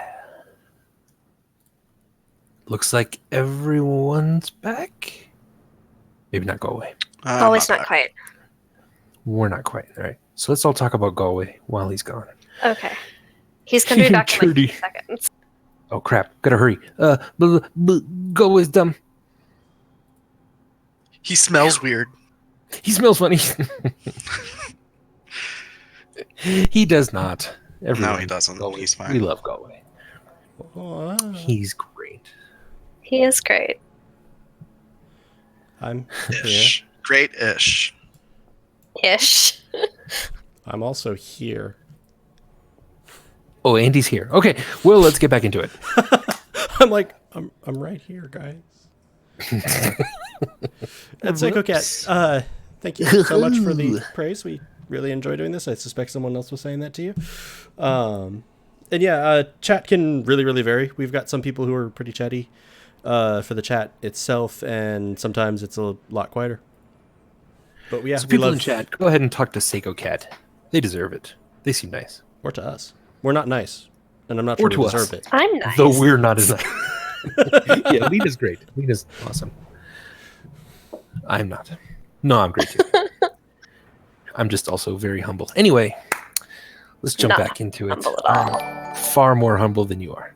Like a lot. Like if there was a competition, I would absolutely win. Anyway, You're reminding me of the Onion article of like competitive Buddhism. And the like after winning the like 12-hour long meditation standoff, you know, so and so Parbing Lama won, running around the field shouting, "Who is the most serene? Who is the most serene?" I love it. And Tickle Cat, yes, this is a homebrew. This is our own world of Phidero at the moment. It's a good time. But yes, you find yourself in the Gustrum Inn. It's mostly a place to sleep and have meetings that you don't necessarily want everyone to know about. There's kind of a lot of secrecy involved. There's only a small little hallway with a check-in area. There's a bar off to the right of that. Everything is sort of lined in red carpets, gold trim along the molding of the walls. There's only one person working at the desk, and then there's only one bartender in the bar. There's no one else sitting in the bar at the moment because it's the morning. Who would do that? And also, it feels very, very quiet in here. To the point where you believe that actually there's a silence spell that's cast on most of the areas in here, except for when you pass very close to the sort of innkeeper area. That seems to be lifted, and that seems to follow into the bar a little bit more. Oh yeah, But everything else is seems that to so? be in a silence area. Yes, that's exactly so. With detect magic, that's exactly I can so. detect magic at will. Oh Yes. god, I love being a warlock. So good. So would you like to just kind of hang out at the bar, or would you want to try to rent a room? Do they serve food at the bar? They don't normally. Okay, Um, like this isn't sort of the tavern model, so that I Not can exactly, yeah. try to I get feel like- something besides bacon for breakfast, Quick and place maybe to drink. Yeah. and Bacon maybe is try to. delicious, especially floppy bacon. Every time you also say the words floppy bacon, Stormbringer, you see like Charity gets this look on his face like he's committed some sort of grave sin. He's just like, Burbage also shakes his Good. head a little bit every time she says floppy bacon. But I might feel more comfortable if we were in a room away from prying eyes, because everyone seems to want to kill us. I would Not inquire untrue. as to whether they had a room open. So the innkeeper is this sort of older, kind of wizened woman. She says, yes, there is a room open. Would you like it? It would be 10 gold pieces for the night. Checkout is fairly early in the morning, about 7 tomorrow. But you are welcome to the room. Are there going to be, and she sort of looks around, all 4 of you staying in there? Charity is now getting a very similar look to the cart renter, the cartier, who kept going on about sexual jokes. And it's like, I sense that the same thing is happening, but with a much more highbrow tone. I miss the carter. He's gonna sort of be like, that will be fine, and yes, it will be all of us. Just sort of hands her the 10 gold. And No, I'm going to stop Charity from giving the 10 gold, and I'm going to say, hey, it's on me, pal. Because I have so much. Like I'm feeling really flush. So I'm going to go ahead and take out 10 gold and pay it. And I'm gonna wink at the innkeeper or whoever we're interacting with. Yeah. She says, oh, yes, thank you for the 10 gold. Oh, my. Well, have fun. Hey, just so you know, we're a family. Oh, Okay. I don't kink shame. Here's the key. So she puts a key you're in the horrible, Andy. corner of this. Yeah, So we have the key now? Yeah, you take the key. It looks like it's just a room down the hall on the first floor. I like that. I don't have to injure myself when I jump out of windows. Let's go check out this room, guys. I'm gonna lead the way. We're only going to be here for like 3 hours. Is that what's... Yeah, it sounds well. You have the room until tomorrow, but Okay. You never know. We might need to come back. Okay. Yeah, that's true. But Okay.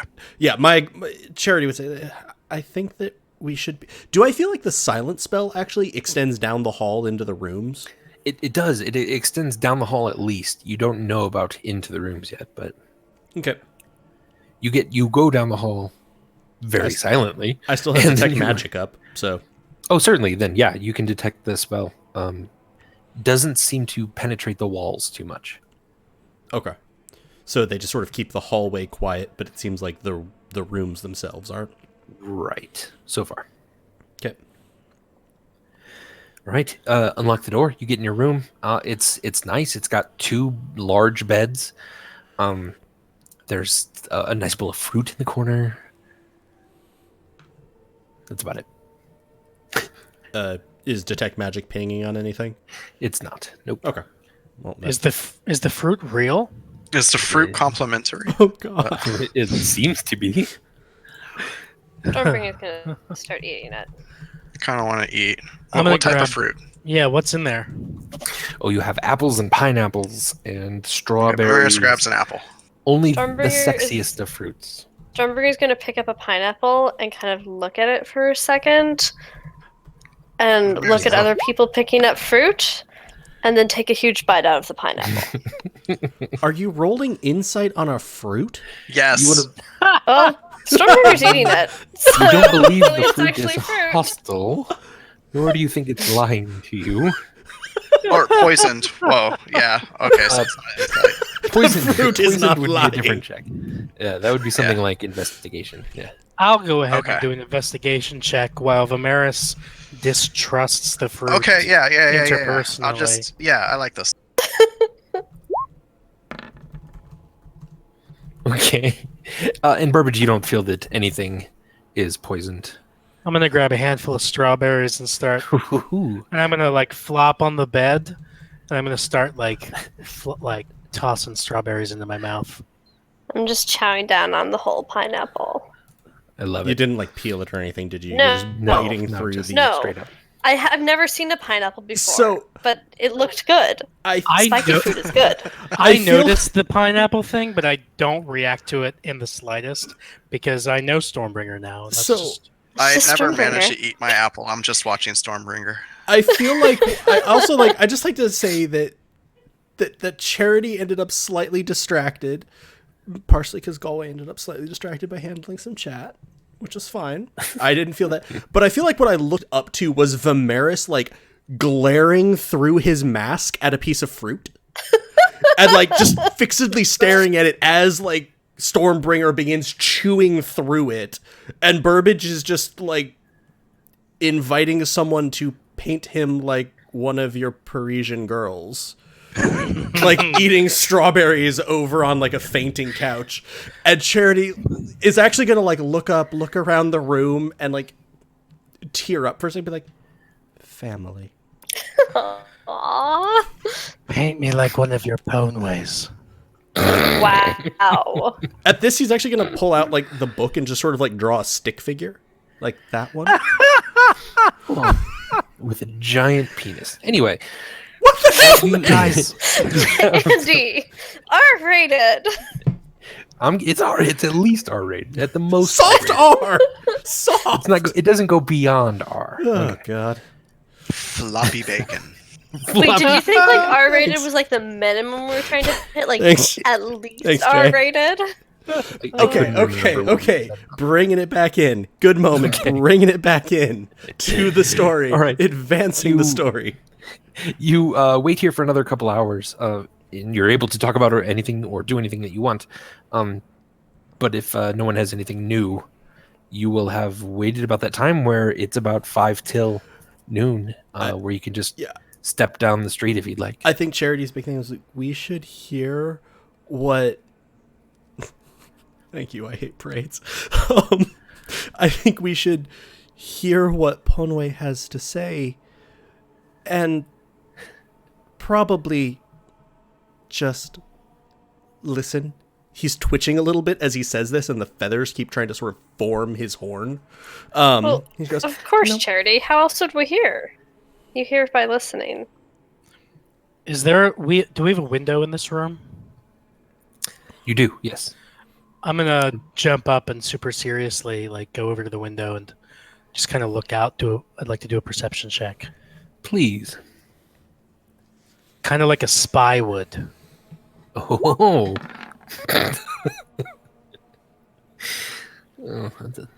It's okay. Yeah, you don't see much. Cool. Seems like a normal street right out there. All right, I go stand by Charity and I'm like, "All right, guys, what's the plan?" Oh, Charity, did you just say something? I wasn't listening. Family. He said we should listen. Oh yeah, I think that's a good idea. All right, let's go. All right. Yeah. You're going out the window or No, out the God, normal no. front No, door? no. Okay. Charity likes the fact that he has the option, but he's not using that option right now. Yeah. As we walk out, I'm going to say to Vamaris, "Hey, Vamaris, I think it's pretty cool that you can turn into a cat." Well, I think it's pretty cool that we're like brothers now. Aww. That's sweet. And then silence as the door opens and you step into the hallway that's, again, super silent. You walk past the innkeeper at the very front and she goes, "Outdone already." I'm going to say to the innkeeper, "Yeah, we're brothers." Not me and Vamaris. I nod vigorously. Did you try the pineapple? I believe you did, didn't you? It was really spiky. Aren't they all, honey? Aren't they all? It was really hard, and I don't know. Well, tell me about it. Later, please tell me about it. Come back. Details. Anyway, have a good day. I feel like Charity is now just spamming resistance on himself. He honestly feels like this is just testing the wisdom resistance constantly. I love it. Though in all truth, he's actually going to cast guidance on himself. Okay. You step out of the inn. You don't see anyone around really, other than just kind of the normal Ruby District rich people in this area. I try not to and just spit. down the street is going to be the Careful Bowl Ceramics, where you are supposed to meet Ponway. I've been there before, so I figure we'll wander along the street. Excellent. You wander along, and about here, you recognize a young dwarven fellow just kind of standing outside. Of course he is. I'm just going to continue walking. Like, I'm not going to gesture as if I've recognized him or anything. Mm-hmm. And he's just kind of standing out there reading like a small scroll. He's not trying to look at you either. Or he's trying to not look at you, is the way to say that. yeah. And if you want, you feel you could step right in. Yep, probably will. Just Yep. Excellent. So you step into this nice, quiet, blissful little ceramic shop that seems to have these painted ancient plates and vases and different sort of artworks along the wall. The bell sort of dings just a little bit as you enter. There's already an elderly woman just kind of standing next to one of the plates, admiring it. And then you see a little bit of a gray bun from behind the counter sort of bob over, and this elderly woman, "Oh, yes, more customers, yes, come in. Could I interest you in the Battle of Asana? It's a beautiful rendering on a vase of how the fighter Asana lost her arm." Stormbringer has realized that there's breakable things in the shop, and she's trying really hard to like tuck into herself and also keep all of her weapons close by. But she's huge, so she's not really actually shrinking in very much. She just looks uncomfortable. I love it. Give me an acrobatics check. oh, sweet holy mother.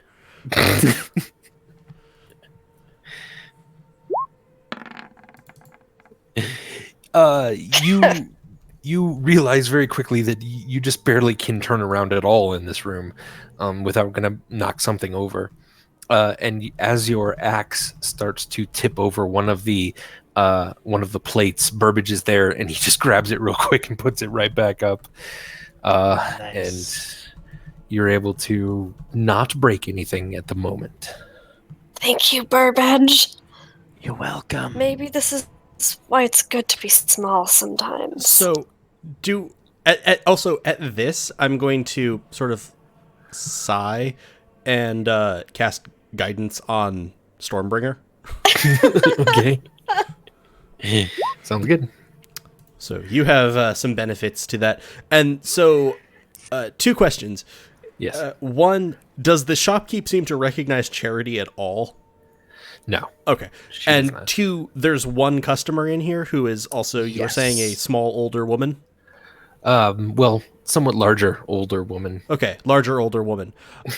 I'm going to sort of be like, thank you to the shopkeep, and in that way that suggests I'm not going to be a good mark to try to sell something, and sort of like maybe jerk my head at Vamaris and Stormbringer and like distract her. Like, keep her busy. Ask to see something, anything. The 2 probably most awkward members of the party. Stormbringer's gonna try to very carefully point at the vase that the woman was talking about and say, "Can we see more of that?" "Oh, yes, dear." And then she sort of very quickly puts on gloves. I'm just going to glide next to the customer. As she begins to very slowly rotate the vase so that you can sort of see the entire tale of Asana. It is about someone getting their arm chopped off. I feel like Stormbringer could get into the story of it at least. Yeah, it's a badass story. She's fighting a white dragon. I'm joining Charity with the This is customer. actually really cool. I didn't know these breakable little things could be so awesome. Indeed. And then Burbage, you're joining Charity at the customer, I'm going to say, Yes. hello, do you often come to this store? "I do not," says the old woman. This is Ponway's voice. Yes, this is obviously Ponway's voice. And he sort of smiles, and he's got this giant gray beard. And you see from underneath his robes, his monkey, Plea, sort of climbs out onto his shoulder then. and the hump of the woman is very clearly the chains of the book that he carries as well around with him. And you do recall the young dwarf kid saying he was going to disguise Ponway so that no one would know he's coming here. But he certainly didn't do a great job of it. I'm just going to be like,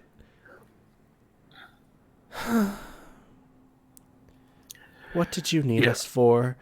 Oh, and at this, I'm going to, I've sort of like sighed and was, rubbing my eye in that exasperated mode. But when I rolled my eye back up, both of my eyes are exposed. And why would someone warn us to stay away from you? These are all excellent questions. Would you lock the door, please? And then he turns to the older woman and says, Madam, would you give us a moment alone and then forget that you ever saw us here?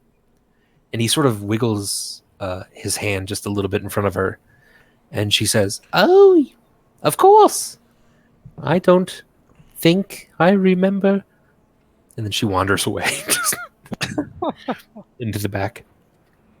And then he sort of throws off his wig and says, Vamaris, it's me, Ponway. Vamaris gasps. I fooled you. yes, yes. Yes, yes. Fooled I you feel again. like both Burbage and Charity look physically pained at this point.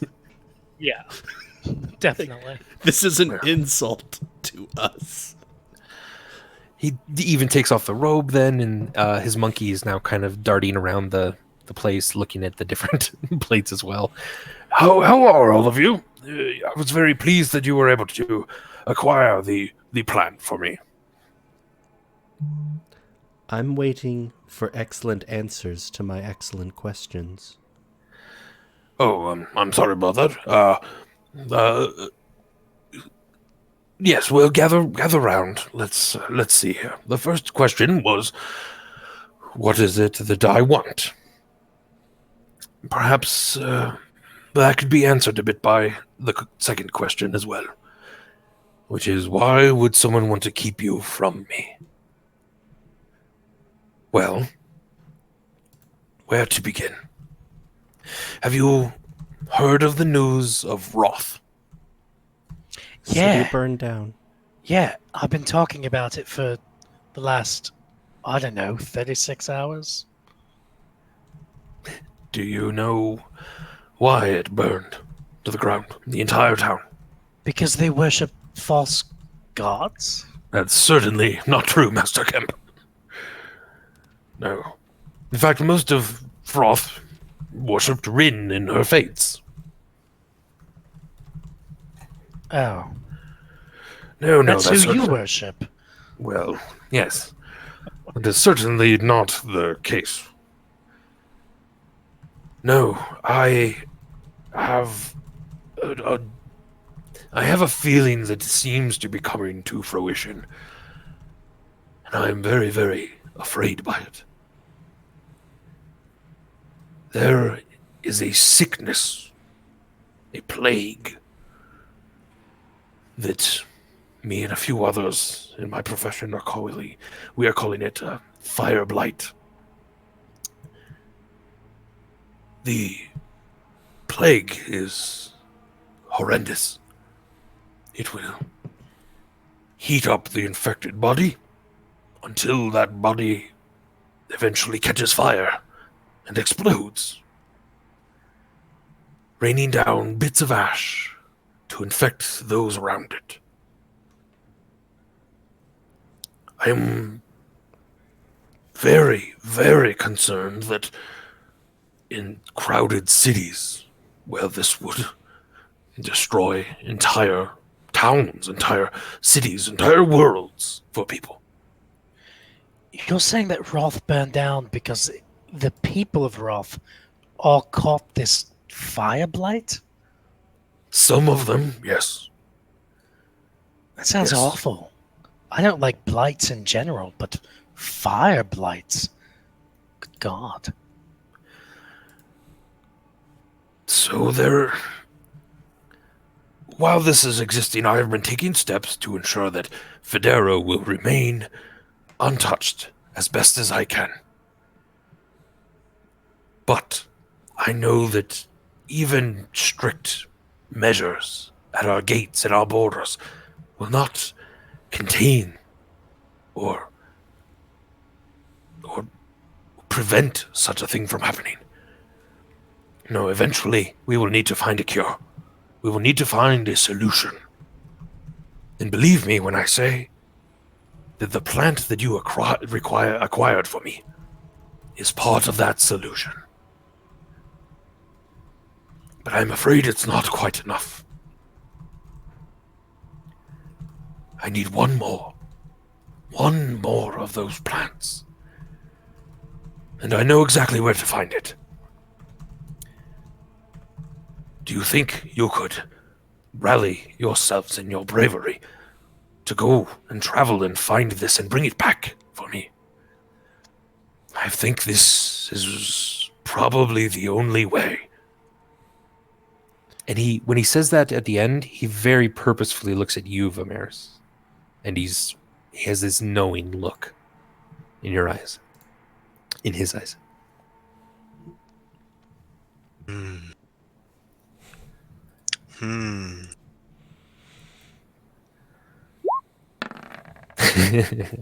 Do I believe him?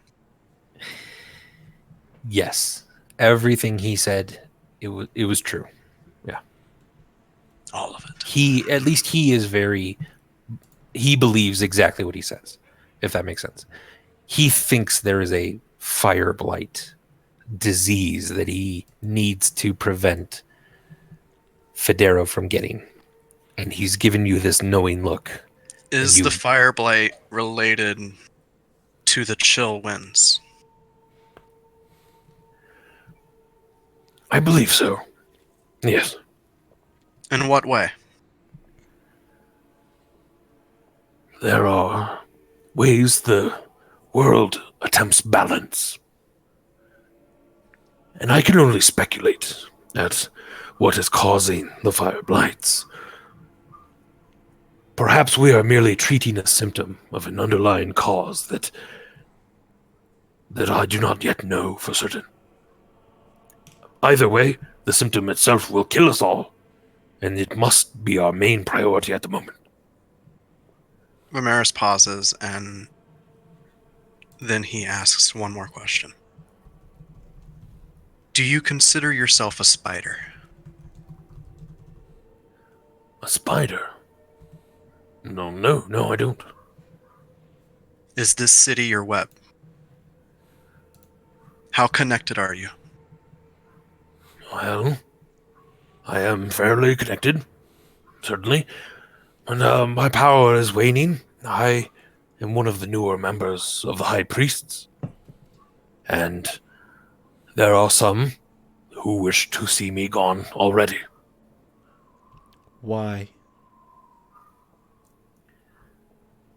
I am afraid it has something to do with my work and my obsession, really, with this disease that is spreading throughout the land. Many don't even believe it exists.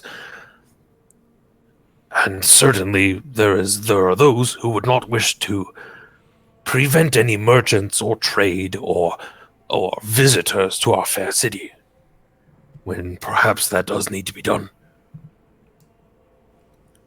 Many would lose a bit of money, sure, but a bit of money compared to a bit of their life. I don't see the problem. Why do you ask such things, Vamaris? I'm not sure if this is all the act of one faction. What do you mean? I feel as though Phidero is under siege from many directions, from many different people. That certainly is true. There is no king in Phidero that makes a bit of a theocracy. The gods themselves rule Phidero, but men see this as a bit of a vacuum of power. And there are many who are grasping for that power, yes. I think And that is accurate. where would you place the Temple of Rin? The Temple of Rin is at the center of this type of web that you speak of. It is a place that, for better or worse, has their thumb on the pulse of the city.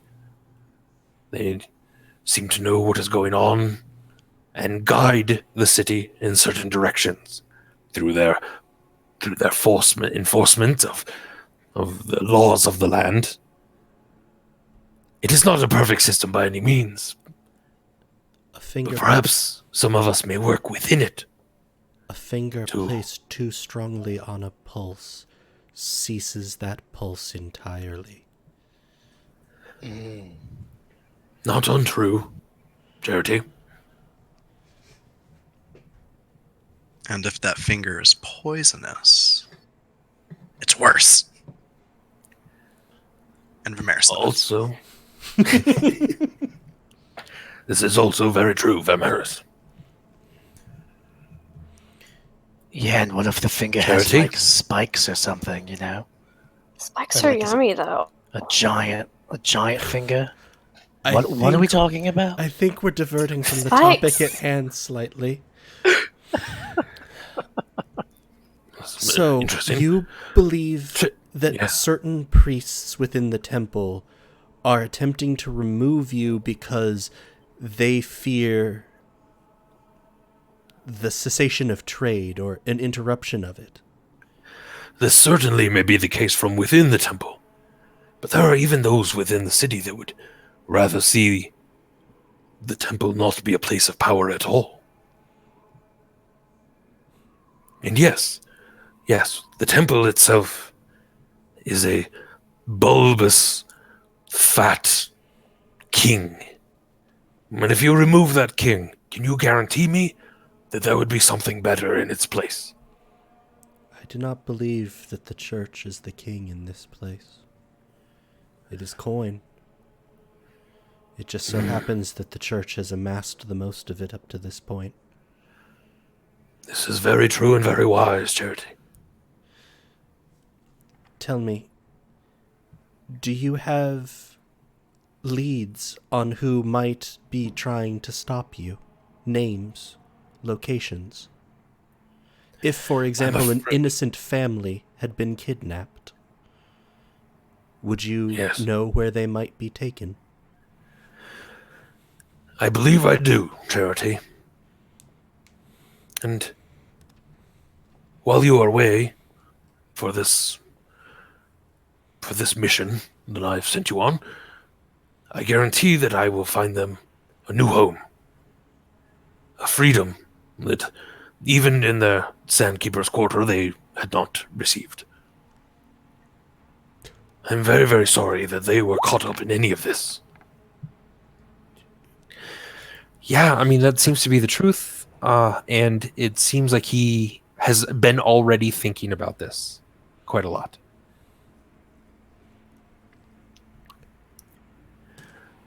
That I can free them. I can find a new home for them. I have a little bit of pull still within the organization, the temple,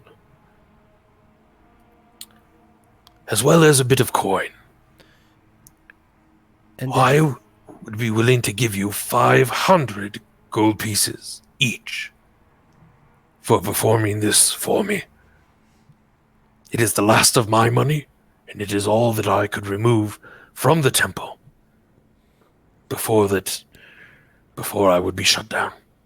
I can give you 200 now, before you go, and another 3 upon receipt of the plant. But if we were to bring this plant back, will you Yes. be able to protect the city with it if you have lost your standing within the church and lost your coin which rules this city? Charity, believe me, were I to get that 3rd and final plant, I would not need any of the power that Rin would provide, I would be able to help the city all on my own. Wow, he just keeps saying things that need insight checks. That isn't, this one isn't even on the truth of it. This is on how does he mean that? That sounds surprisingly dictatorial. Yeah. So again, everything exactly the way he said it was exactly what he meant. He believes he can help the city, but there's a malice toward the temple that's also hidden under that statement. Malice Does towards, that make sense? Malice towards the temple, Yes. as in the Temple of Rin. Yes. I like this guy way more than I did before this conversation. Do I feel that do I generally, it's a crit. I feel like that's good. Yeah. Do I also feel ask. like he's, when he says save the city, he is also including the Sandkeepers in that? Oh, 100%. Because I felt before that when people at the Temple of Rin talk about the city, they don't really mean the Sandkeepers. No. Yeah. I mean the rich and the well-to-do. No. Yeah. He's proven this to you before, as he's helped you with herbs to help the poor specifically. Ponway, more than most priests, it seems you've heard, is a champion of the poorer parts of the city. He wants to make sure that everyone can be saved. Kept me from being lynched, so all of that. Yes. So then I'm going to turn back to the other point, and this doesn't continue under the same insight roll. Sure. Just this is conversationally. Third plant. We've brought you one. I had already had one as well. One that was gained from, another group, such as yourselves. Uh-huh. What happened to them? Really, that's not really neither here nor there. That's What older business. That happened was 4 to years ago. them? They were murdered in a town. Wow, I like that we just Town went north. straight to the verb. Okay. They were murdered. But one caveat to that: I do not believe the murder having anything to do with the tasks that I set them out to do. Why? It was just a casual coincidental murder then? Most likely, yes. How do you figure? People are murdered all the time, Mr. Vamaris. Guys, For all sorts of reasons. guys, And then he says, and he's looking at you, Vamaris, and he says, Perhaps you know that better than most. Vamaris pauses. They got murdered. And oh well.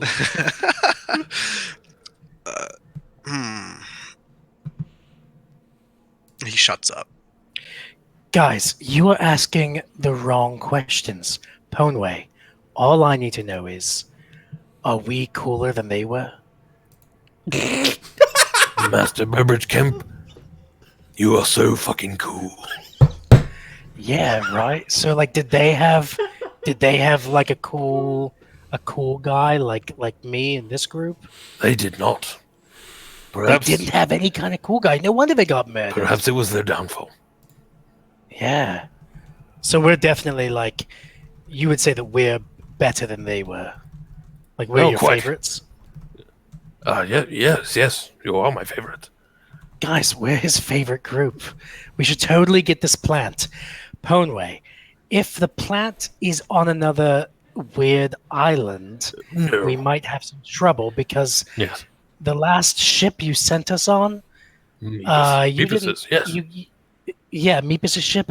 That was like a weird, conscious dryad sex ship. Did you know that? Because you could have told us that. Wait, what? It got weird. I'm actually at ship, this. like- Charity's like, it was very uncomfortable. That ship What tried the hell seducing keep me. us into now? The ship tried to seduce you. Yeah, that succeeded. Actually, I would like to hear about this. He did have that. mind He if I did have take that some taste. He did have that. And he pulls out a tasteful scroll erotica. and some ink and a white feather pen. Please describe. Exactly. Well, maybe we should do this later. Yeah. Master Kemp. Yes, this seems for the best. Oh, But by what the else way, have I've you got come some across? Tales for you. We'll Perhaps. talk later. Yeah. Kidnapped Okay. family. Yes. No, I knew of that one, Charity. And again, Kidnapped family. Kind of important. yes, I promise you, I will find them. Oh, yes. What And do you know of ruins beneath Phidero? There are ruins beneath Phidero. Oh, interesting. Holes to There hell. are some old stories that Phidero was built on an old dwarven city. Did the but dwarves have lots of demons that they would let out? No, I don't believe so. Well, there's a lot of demons coming out of there. There's demons. Yes, what kind of demons? Big, creepy mosquito-like ones. Oh, Sturge. No, Sturge are not demonic, per se. They're merely an animal in this world. Well, something also tried to like make me crawl down into the hole, and I don't know what it was going to do to me, but I didn't like it. I'm sorry, what? How did something try to make you climb down a hole? I can't explain it. Like took Kinda how over you my made head. that old lady. Yeah. Yeah, was that you in the hole? I'm certainly not me in the hole. No, Stormbringer. I'm going to roll insight on that because Stormbringer doesn't believe that. Okay. Stormbringer has suspicions now. He thinks that Onway is- Roll a 1. Oh, thank God. You're pretty sure he was not the one in the hole. Oh, okay. But when you describe to him exactly sort of what you saw in the hole prior to having your mind taken over, he does seem to get very worried and rubs at his beard for a little bit before sort of coming back to all of you. Something else that I will look into. Yes. Also, Where was it that you found this hole precisely? I'd describe... Oh, beneath Bartleby Waxword's shop. Vaxbird. Yeah, yes. Oh, Yep. that old man. What is he getting into? He helped cure me from the fungal plague that was going to kill me. I'm sorry. There was a Fungal plague going Okay. to kill me. He another helped plague. It pretty was in sure. a box that I wasn't allowed to crush. Yes. I believe it might have something to do with the poisoner. Oh, would you give me this box, please? So you can crush it? No. I would not crush it. I promise you. Oh. But I would study it. Why do I think he wants me to hand him the box is why I'm rolling insight. Yeah, it feels like he's more curious. Like there's an academic curiosity to it. Is what you would get. Okay. I actually probably would hand him over the box. I'm like, you might want to be careful with that. I opened it and then had to have Bartleby jam a very warm cactus needle into my lungs. Oh, yes, I will be quite careful. And you see he takes out almost like a long handkerchief, a red one, and he drapes it over the box several times. And then he murmurs something. And you see the cloth become hard and rigid all of a sudden. And then he takes the box and he puts it in his satchel. Neat. Really quick, what kind of monkey does he have? I just like the I'm laughter in the studying. background. And I want to Yeah. study it. It is a spider monkey. It is. Ooh. He's beautiful. Okay, It has the word spider in look it. that up. But Yeah, no. Vamaris likes that. Yeah, maybe, Yeah. maybe. Wait. Spider wait, monkey. wait. Hmm. Wait, what? What's going on here? His connection with spiders, man. I don't trust him. He's shady. Yeah. Nope. The spider I don't monkey trust has spiders. like kind of a white. It's almost a white beard as well. and it's small, and he's kind of gangly, Okay. but he's cute. Yeah. His name is Plee. Plee. Cool. That's all. I was just curious. So, would you do this for me? I'm afraid. I'm afraid I don't have much time to be out here. Ponway, I think I speak for the entire group when I say absolutely. Oh, good. And he pulls out of his sack a large stone with like, it's like a black stone with red writing on it. And he hands it to you, Vamaris. And he says, No, why? This is a powerful magical item. It is called the Stone of a Troll Deterrence.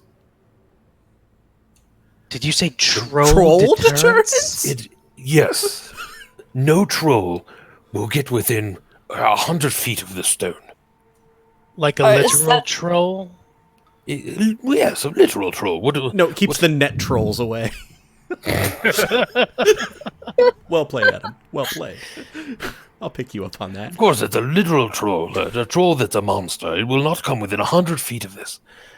I need you to take this stone. So it is and working on trade net it, trolls then. and trade it to the town of Cliffmill in Bovalia. They will have the plant and simply give it to you when you trade this to them. Bring the plant back, being as secret as you may upon your return.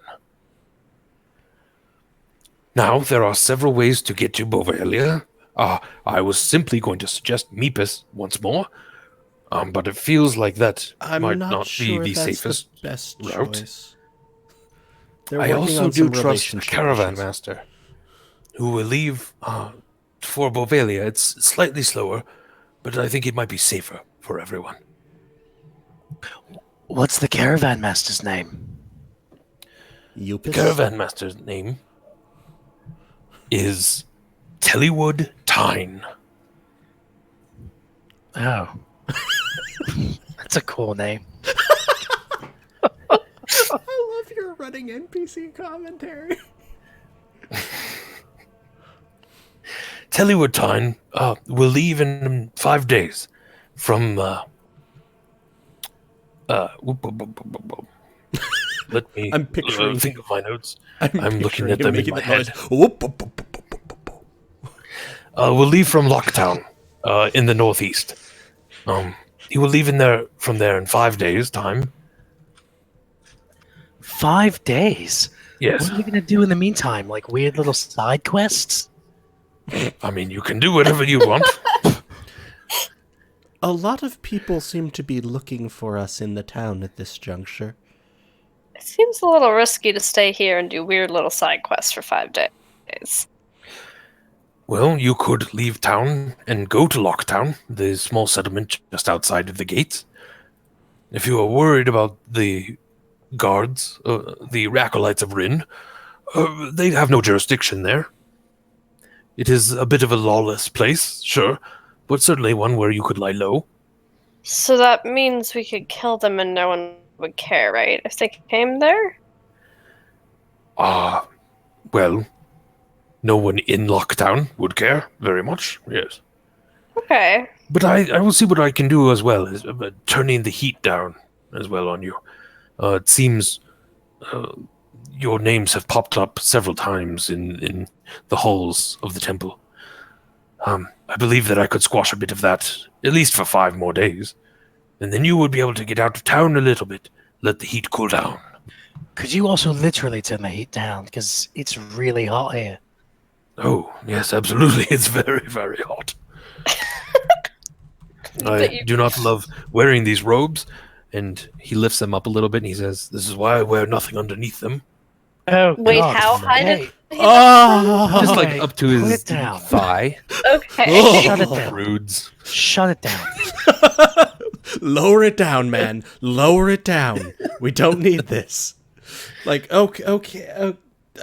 I'm just like Charity's sort of going to turn and be like, why do I hear the Carter's voice? Wait, what? I missed that part. Why what? Why do I hear the Carter's voice? He's having flashbacks, like PTSD style. Sexy. Yeah. Sexual. Yes. On a side note, Vamaris.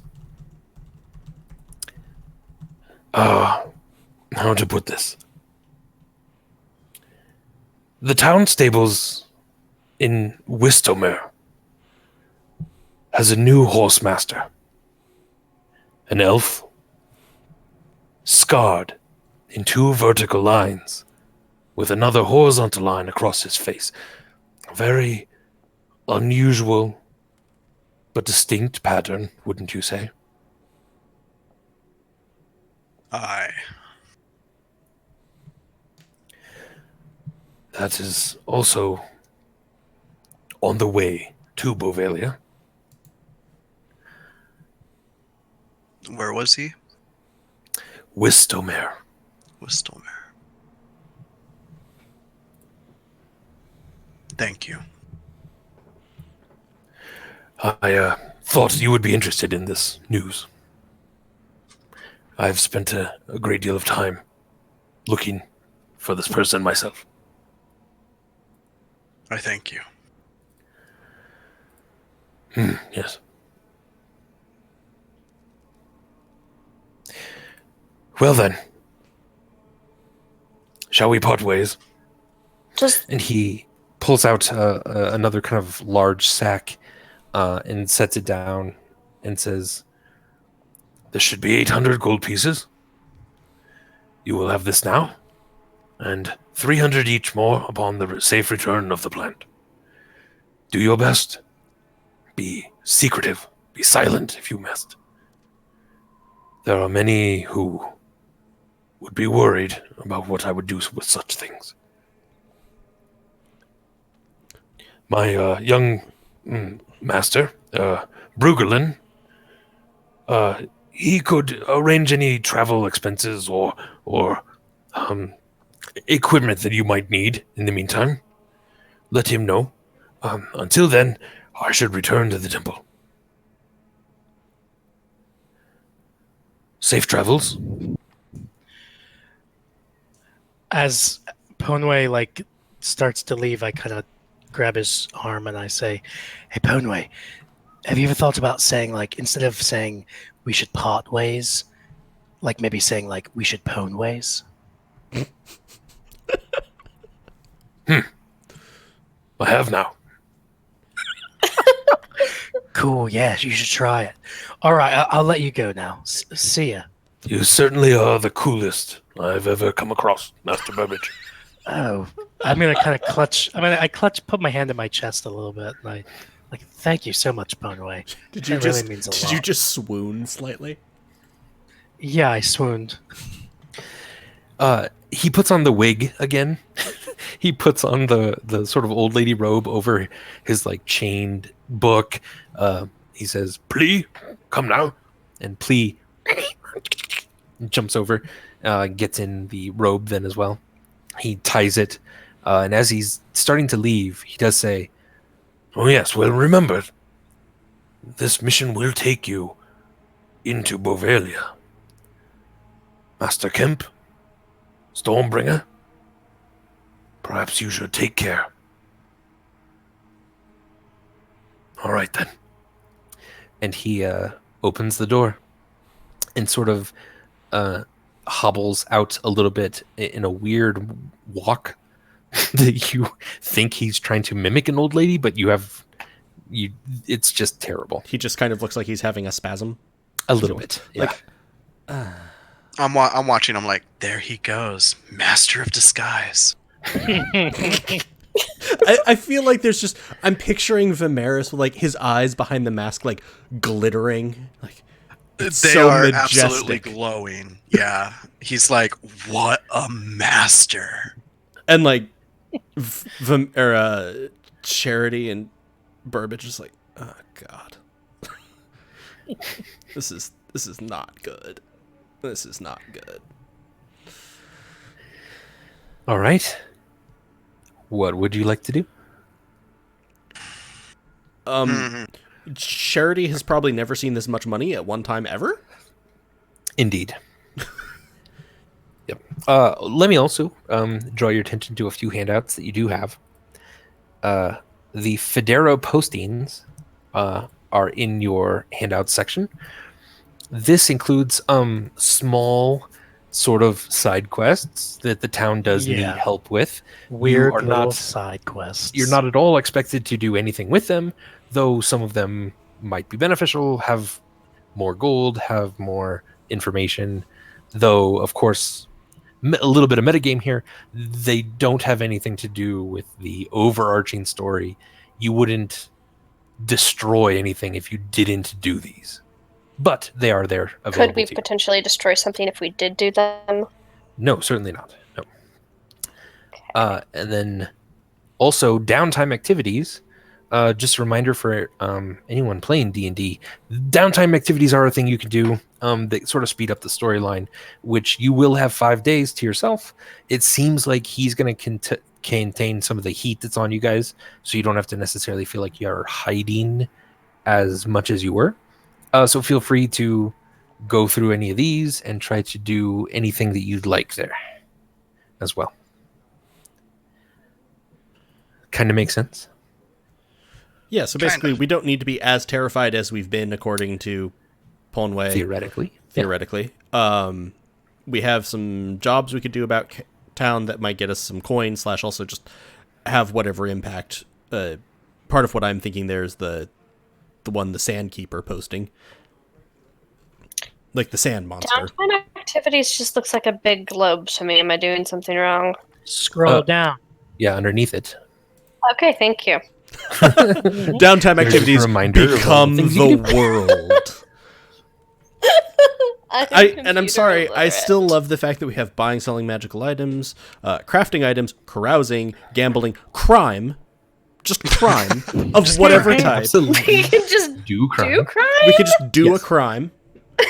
We could do like 5 days worth of crime. We could do 5 days of crime. I also feel like, very much we have sort of the here's charity up at the top, buying, selling magical items and crafting items. Then we hit the Burbage section.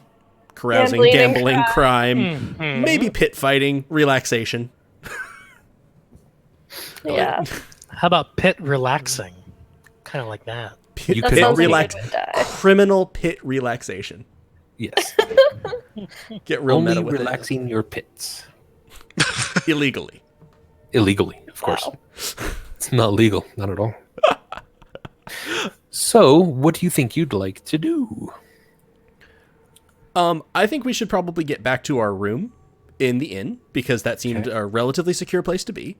Indeed. Especially because I'm assuming the woman is gonna, the shopkeeper is gonna come back at some point. You assume so? So we'll just disappear. She never saw us. That makes all that easier. Should we check out the market district before we go back to the room? You do have a lot of gold. We split that up, right? Like we each have our 200 gold. I added 200 to myself, yeah. Cool, yeah. Everyone do that. In the Phidero postings, there is something about a ghost. Wait, the ghost of Avos Square. Is that something? Wait, were we in Avos Square last night? We were near it, not in it. Sort of near it, yeah. Yeah. Oh. Yeah, I just wasn't sure if that was the ghost that Charity saw. I'm kind of interested in 5 and 6. The poisoner still loose, the sand monster. Right, yeah. I mean, mainly because I'm pretty sure that the poisoner tried to kill me. Yeah, the poisoner seems really relevant. A little angry about that. A little angry about all the people he's been trying to kill. The sand monster seems a little bit concerning, and you would well know of Charity at this point that all of my concern is for the sand keepers. Pretty much screw the rest of the city. The Ghost of Evos Square would also seem interesting, although I think I kind of have no, that's off by the river slums too, so I could maybe bring myself to care about that. Anything near the Opal district doesn't seem that interesting. So, Meta, you're saying that that's not the ghost that you saw in the market? Like the weird, mysterious stand? That was a different market. Oh, I don't think I saw a ghost. I think I saw probably something infinitely more concerning. Like what? Okay. I don't even mean that I think I know what I saw. I just mean I'm pretty sure I saw otherworldly shopkeepers. Well, let's go find that again. That was interesting. Oh, okay, let's go find that again. Wait. So just me then, only able to see that. Yeah, it wasn't like so much interesting as it was just us watching Charity kind of walk around the square like Adrian Monk. It was Kinda just interesting like- for Lena, not and- for Stormbringer. And from my side, it was like freaking having a shop being run by 3 of like the Ghost of Christmas Future. That sounds epic, though. Swampy Kid in Yes. chat says that we should go to try to catch that story with the flashing lights from the first episode. Swampy Kid might have some torn motivations. Wait, I don't even remember. What is Swampy Kid talking about? We were traveling. Yeah. We were walking by, and like Andy described this whole like thing, like clearly With purple he had lights and story. white lights. and we were just like, nah. Oh, that's nice. And then we just kept walking. Yeah, I remember that. Well, yeah, because up until then, we just heard them telling some big dramatic story, and I'm like, hey, we've kind of got a cart full of owlbears, so maybe we just avoid the strangers and loud noises. And then Andy had the call of like, and that was the story of Sage and Paprika's demise. And then I think I called Andy a monster. Well, He so did. the one practical thing that I do I that a think lot. Burbage might want to do right now before trying to tackle any of those postings would be to like maybe replenish my supply of hand crossbow bolts. Sure. I could see some shopping being Easily done. useful overall. I think that I would also be I would be most interested in that poisoner still loose. Again, mainly because I've gotten poisoned. Yeah, I'm good with whatever. Well, Stormbringer's good with whatever, as long as it results in her getting to hit things. Oh, you're going to be able to hit him a lot. Good. Have you forgotten about Foley, Stormbringer? Stormbringer is very easily distractible. Well, I think tackling the poisoner seems really. I think all of us would want to do that, because we got pulled into that awful Sturge fight because Yeah. of like that poisoning. So like I think that makes total sense. Everyone Yeah. has a bit of a grudge. And then the thing in the ground that was not Conway tried to steal my mind. I'm most interested in C of information gathering. I want to find information on the existence, members, meetings, numbers, or motives of the group known as the Pale Spiders. Do you think I'd get to hit people if we did that? If we find some Pale Spiders, yeah. Do you Okay, I'm good with that too then. do you do you We have 5 days. do you think that maybe someone who's a poisoner might be associated with someone called Pale Spiders? Absolutely. So maybe we start with trying to find the poisoner, and if we find Pale Spider stuff along the way, that's all for the good. Yeah, exactly. Okay. Yeah, I'm good with that. Really any of them probably except for Plus some information gathering B, I'm good with. I generally would like to avoid information gathering B. Is information gathering A? Is that the gang of thieves that attacked us? You're not exactly sure, but it was in that area. Yeah, the northeast side. All right. Well, I think poisoner sounds good. Should we do some shopping in the market before heading back to our room? I think that could work. Sort of sidebar, do we want to do that and then progress in, or do we want to wrap here and do the shopping as a lead into next time? I know I'm doing this on voice, so it's going out to the stream, but No, it's okay. It sounds like Andy. Yeah. Andy might have something awful in store for us that he really wants to happen. To well, and that's and no, not necessarily. I just also kind of need to know timing. Like, Yeah. So here's what I would suggest, sort of a meta level thing. Why don't you consider things that you might want to buy or try to find? And this, you have enough coin now where kind of low level magical items would be included in this. So maybe think about that for next time. And why don't we go into a private session at the moment? So I'm going to need Vamaris to hop off, Charity to hop off, Stormbringer to hop off, and Burbage Kemp to hop off. Okay. Why don't all of you just hop off for a second and let me talk to this stream? Okay. Goodbye, stream. So give me a second. I Wait wasn't a second, prepared for I did this something emotionally. weird on my computer. I'll tell you when to come back. I It's all wasn't good. prepared for this emotionally. Okay. BRB. I love you all. Don't forget me. All right, stream. I think we're alone. The docks are an unusual place in Phidero. At the moment, they are quite busy. The sun is just about to set on the evening here. The smell of fish and moldy wooden planks permeate the air. The sea is unusually calm. Glinting sunlight off the white-capped waves gently caress the shores. From these waters, near the docks, two figures slowly rise out of the water, striding up toward the shore. They are unseen at first.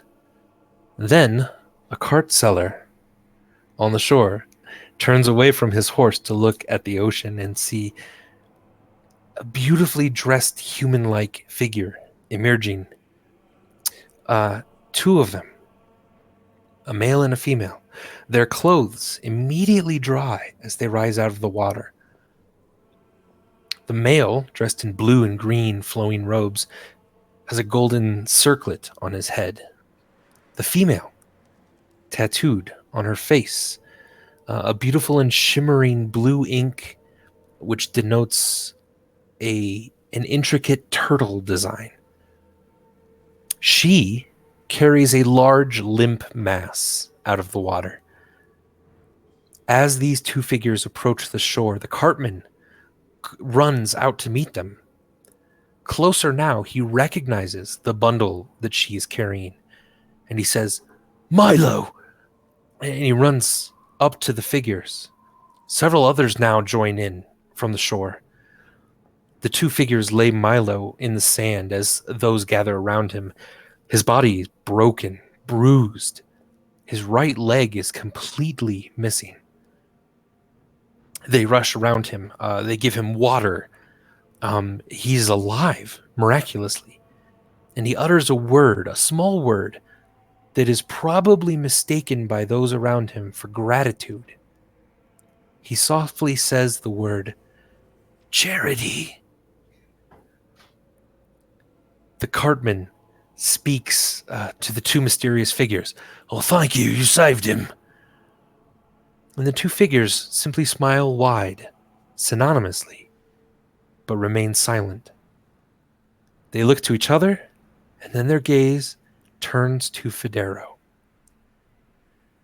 Then, in step with each other, they begin to move up the shore further, leaving the injured man and those on the beach, and smiling wider than seems humanly possible.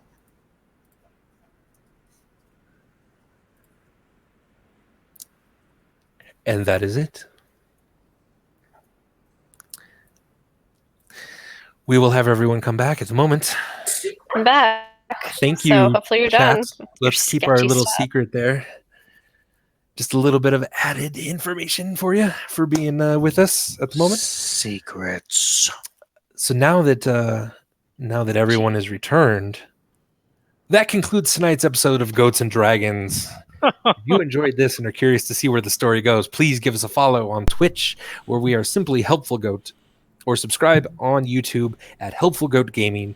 We are a small independent game design firm and could really use the support. If you'd like to know more about our streams, our company, or our upcoming projects, you can visit helpfulgoat.com. Follow us on Twitter at helpfulgoat, or check out our Facebook page at helpfulgoat. Thank you so much for watching. We immensely appreciate it. And from all of us on Goats and Dragons, we wish you an excellent evening. Did Andy kill Good chat? night. What the hell? Did Andy kill chat? I mean, What did we no, come, it's what the did we story, come yeah. back to? Thanks, everyone. Are we wrapping up? Okay, this is fine. He just like walks away. I'd also like to do a quick call out. I Hate Parades. Thank you so much for all the great chatting you're doing, helping people out. That's a thing we really love. We hope to, through these streams, guide people a little more into new stuff with D&D. Seiko Cat, thank you so much for the questions, comments, and just for being interested in D&D. Thank you so much for everybody. I just wanted to back Andy up on that, and I'm sorry for whatever horrible things he may have said to you. Please come back anyway. They're sketchy. I apologize for him. I can't control him. Laters. Triad sex ship. That's what we're going out on. That's what we're not quite. Dry head sex ship. Pineapples. See y'all later, everybody.